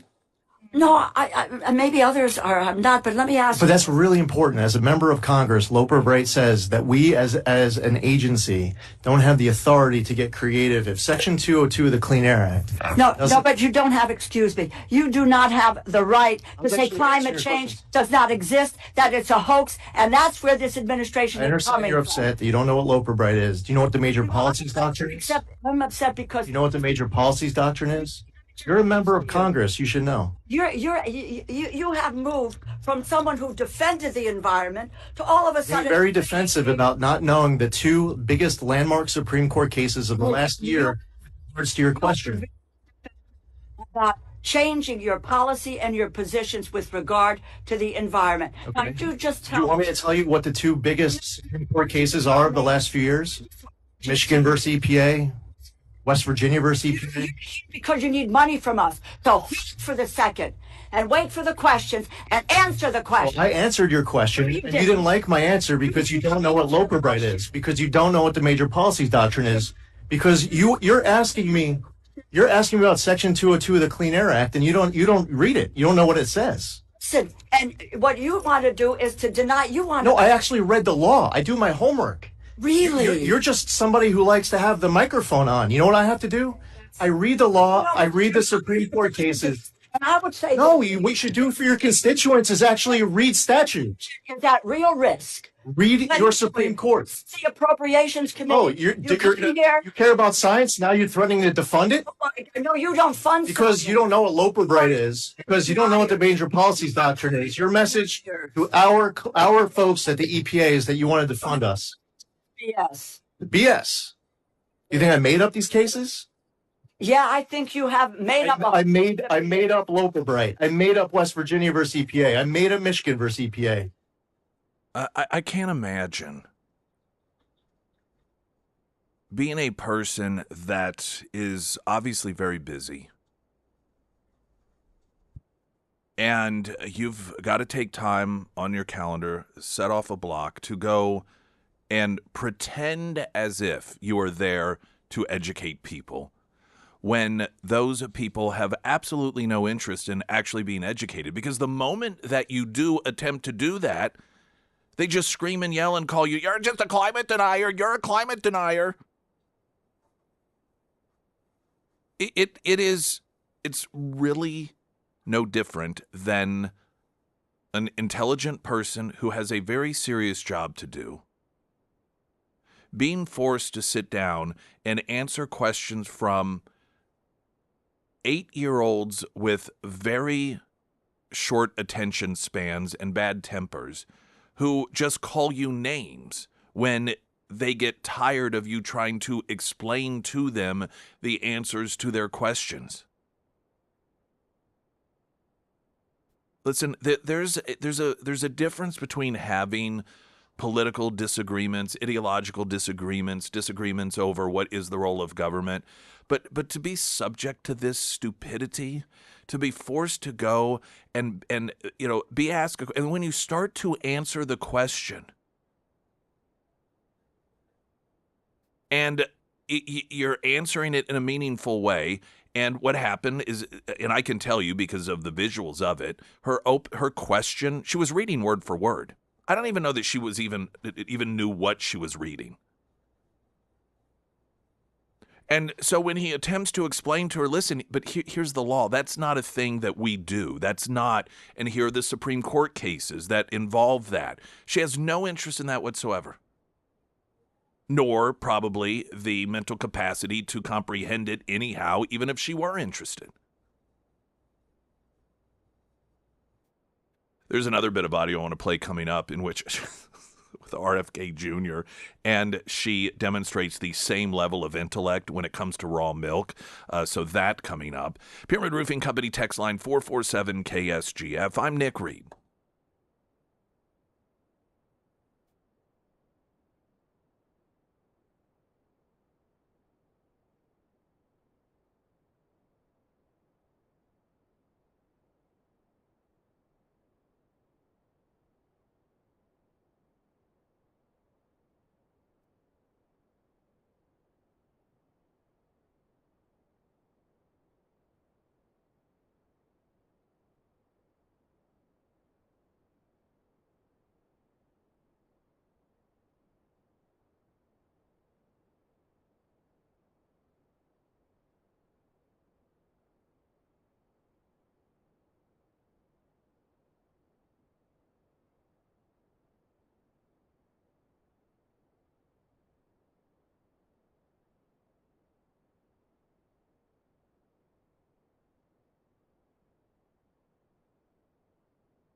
All right, I do need to toss it over to traffic, but as they stand by, I do want to remind you when it comes to any sort of real estate needs that you have, Emily Johnson, she's your go-to.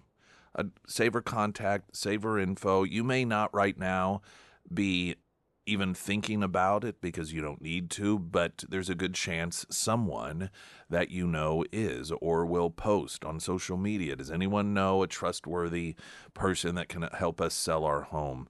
And then you can offer that up to them, because if you've been through the process before and it didn't go well, you know how stressful it can be. You know how awful and frustrating it can be. And what should be, in most circumstances, a really exciting time. You get buying a new home, maybe because the family's expanding or you're finally downsizing. And it's a good thing. It's a positive change. That window of 30 days or however long can really turn into a stressful nightmare, and you and your spouse are fighting and arguing because listen, it can be such a bad experience. But Emily Johnson does everything she can to make it anything other than that. And I would recommend you read comments of people who have utilized her services and give very specific examples of why it is that they recommend for any home buying and home selling needs. Emily Johnson, House Theory Realty.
Springfield's Talk 1041, the first alert forecast from Ozarks First, meteorologist Tom Schmidt, sponsored by J&S Automotive.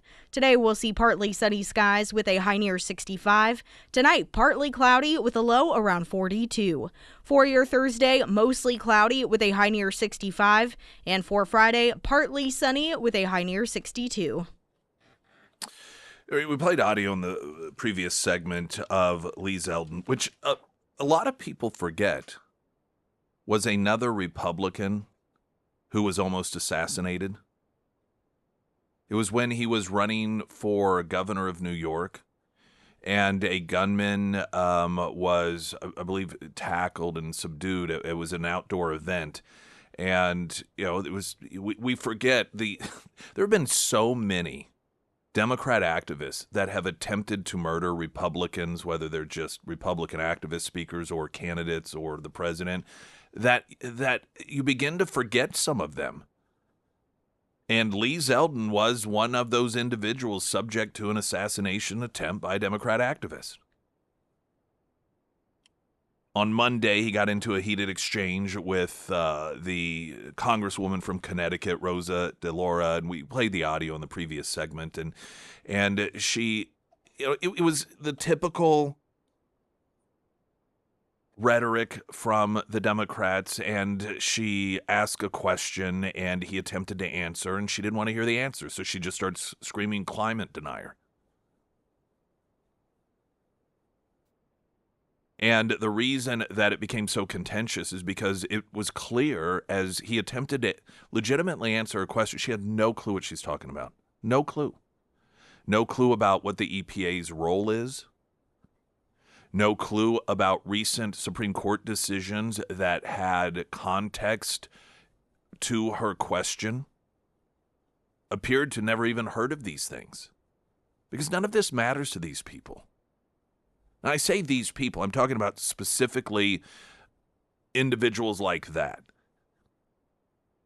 And I think it is an opportunity for us to, one, some people begin to have higher expectations for yourself and those, that you elect, but also to recognize that as easy as it is to lump them all together, I think many of us can honestly look at our elected officials at times and say, thank goodness we have higher standards.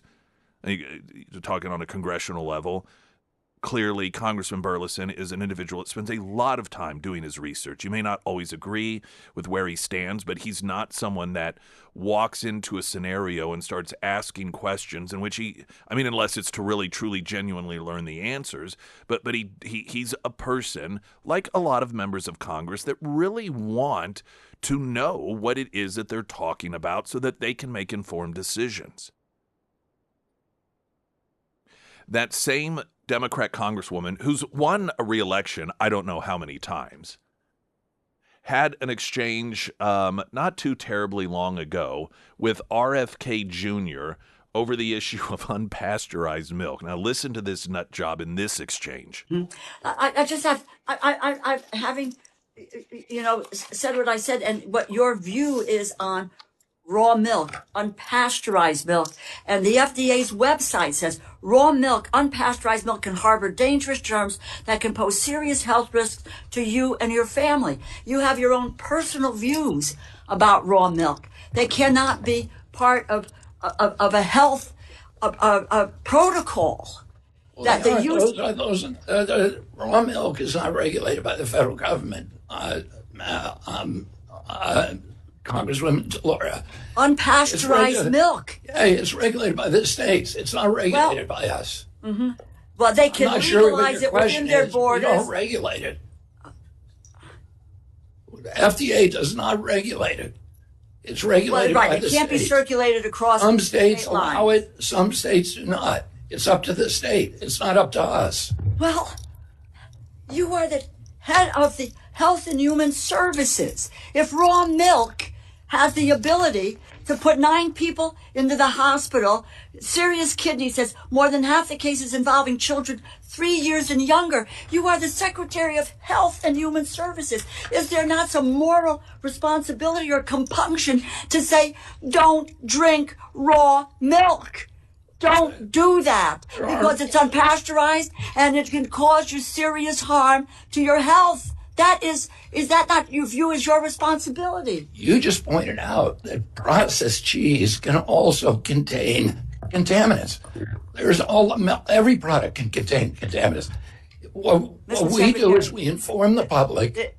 Look, we let people make the chairman choices. is gaveling me down, and I just to say this: if I were the head of HHS, I would, by God, say, don't take raw milk. It is dangerous to your health. And if you can't say that, well, maybe there's some other conclusions that. All right. The broadest point here is, again, like the previous conversation, if you want to call it that, she had with Lee Zeldin, in which she was wanting to know why the EPA wasn't doing a certain thing, and he's like, but that isn't within our jurisdiction. That is not what we are allowed to do by law. And here's a similar situation. He's like, we don't even regulate that. You're asking me about regulating something that we do not regulate. We don't regulate raw milk. So we don't regulate it. And it's just going headfirst into something without doing even what would be the minimal research. These people have staffs. If it were just her, this old woman that appears to be perhaps just a little bit dementia, possibly, ridden to some degree. Maybe she's not. Maybe she's just that way. But you could almost understand that she's confused. But she has a staff whose job it is to give her questions to ask. And while, you could tell the whole point of this is thinking, we're really going to nail this guy. Oh, boy, we're going to nail him. What is it that we can find on him? It's the fact that he hasn't led a crusade against something that is not even in his jurisdiction. From the people who say no kings, once again demanding that the Trump administration start issuing orders and edicts over something it has no legal capacity to do.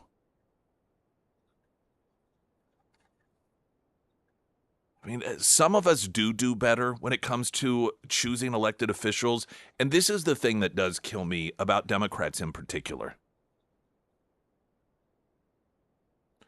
Some of the worst offenders are not individuals in their first term, and it can be written off as an oopsie daisy. We didn't know that this person was really this bad. They elect these people over and over again, and there are primaries.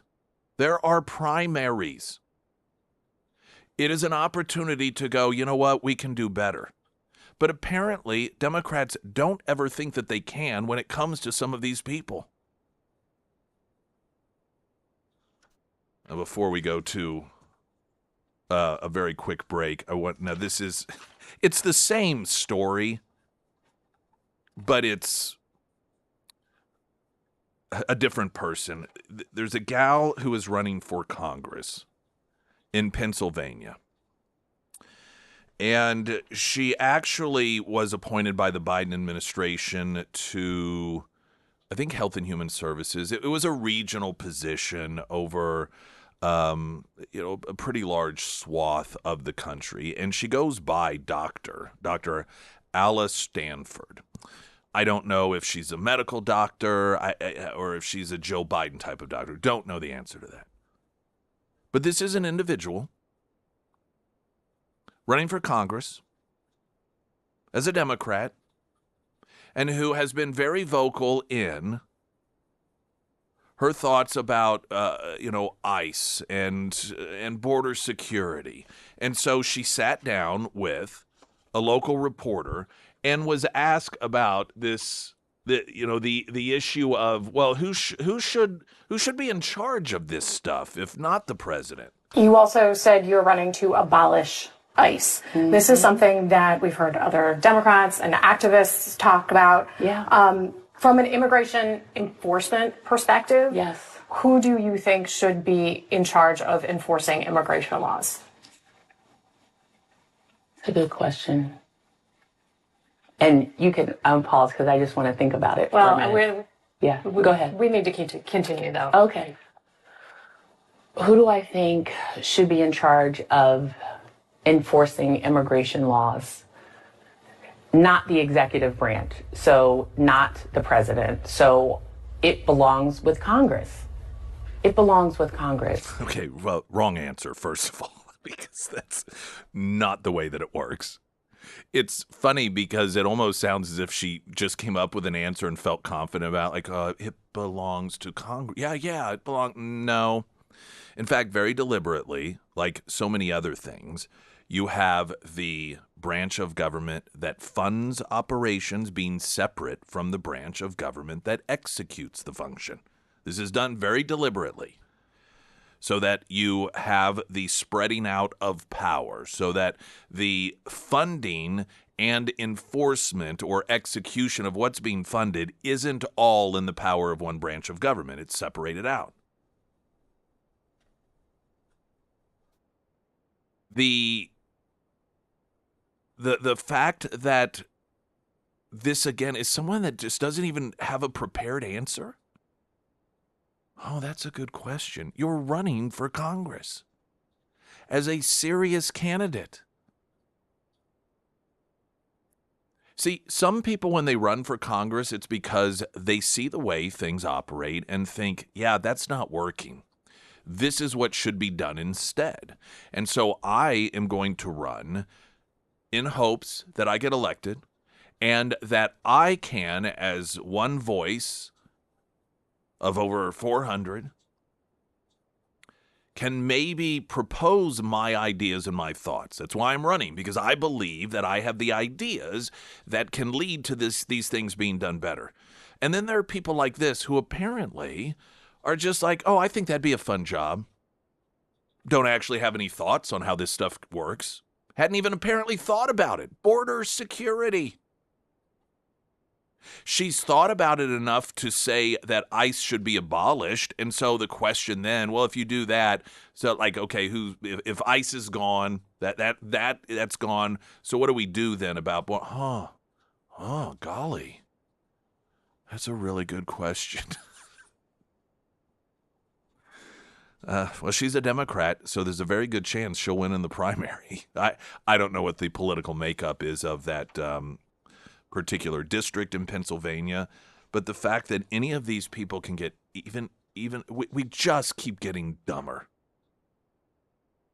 Her response reminded me of the episode. It was an early episode, maybe season 1, in which George Costanza is trying to figure out what job he wants to get a job, and he's just sort of brainstorming with Denise. So I could do this, I could do that, and he's like, well, I could be a sports announcer. I always make those clever comments, and Jerry's like, well, they usually give those to former athletes. Well, yeah, I could run for Congress. I mean, I don't really know what to do, or, oh, well, I don't know. I'm not sure. Oh, well, you need to get over here in this line. This is the line for Democrat candidates.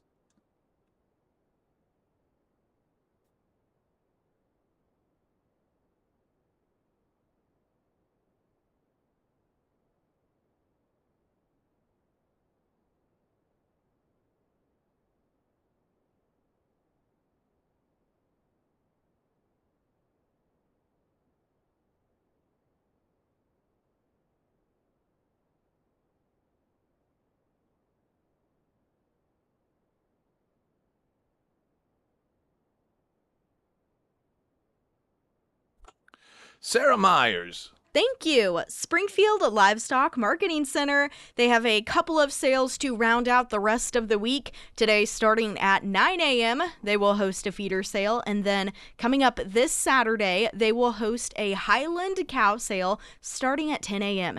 And as a reminder, if you can't make it out there but you still want to attend, they have live streaming options available and online bidding as well. They use what is called DV auction. Just make sure that if you want to do the online bidding, make sure that you are pre-registered before the sale so you're all squared away. Now, to check out other upcoming sales, visit their Facebook page or their website, springfieldlivestock.com, and click on their calendar of events. And of course, you can find all of the contact information for Springfield Livestock Marketing Center under the Sarah's Endorsements tab at KSGF.com.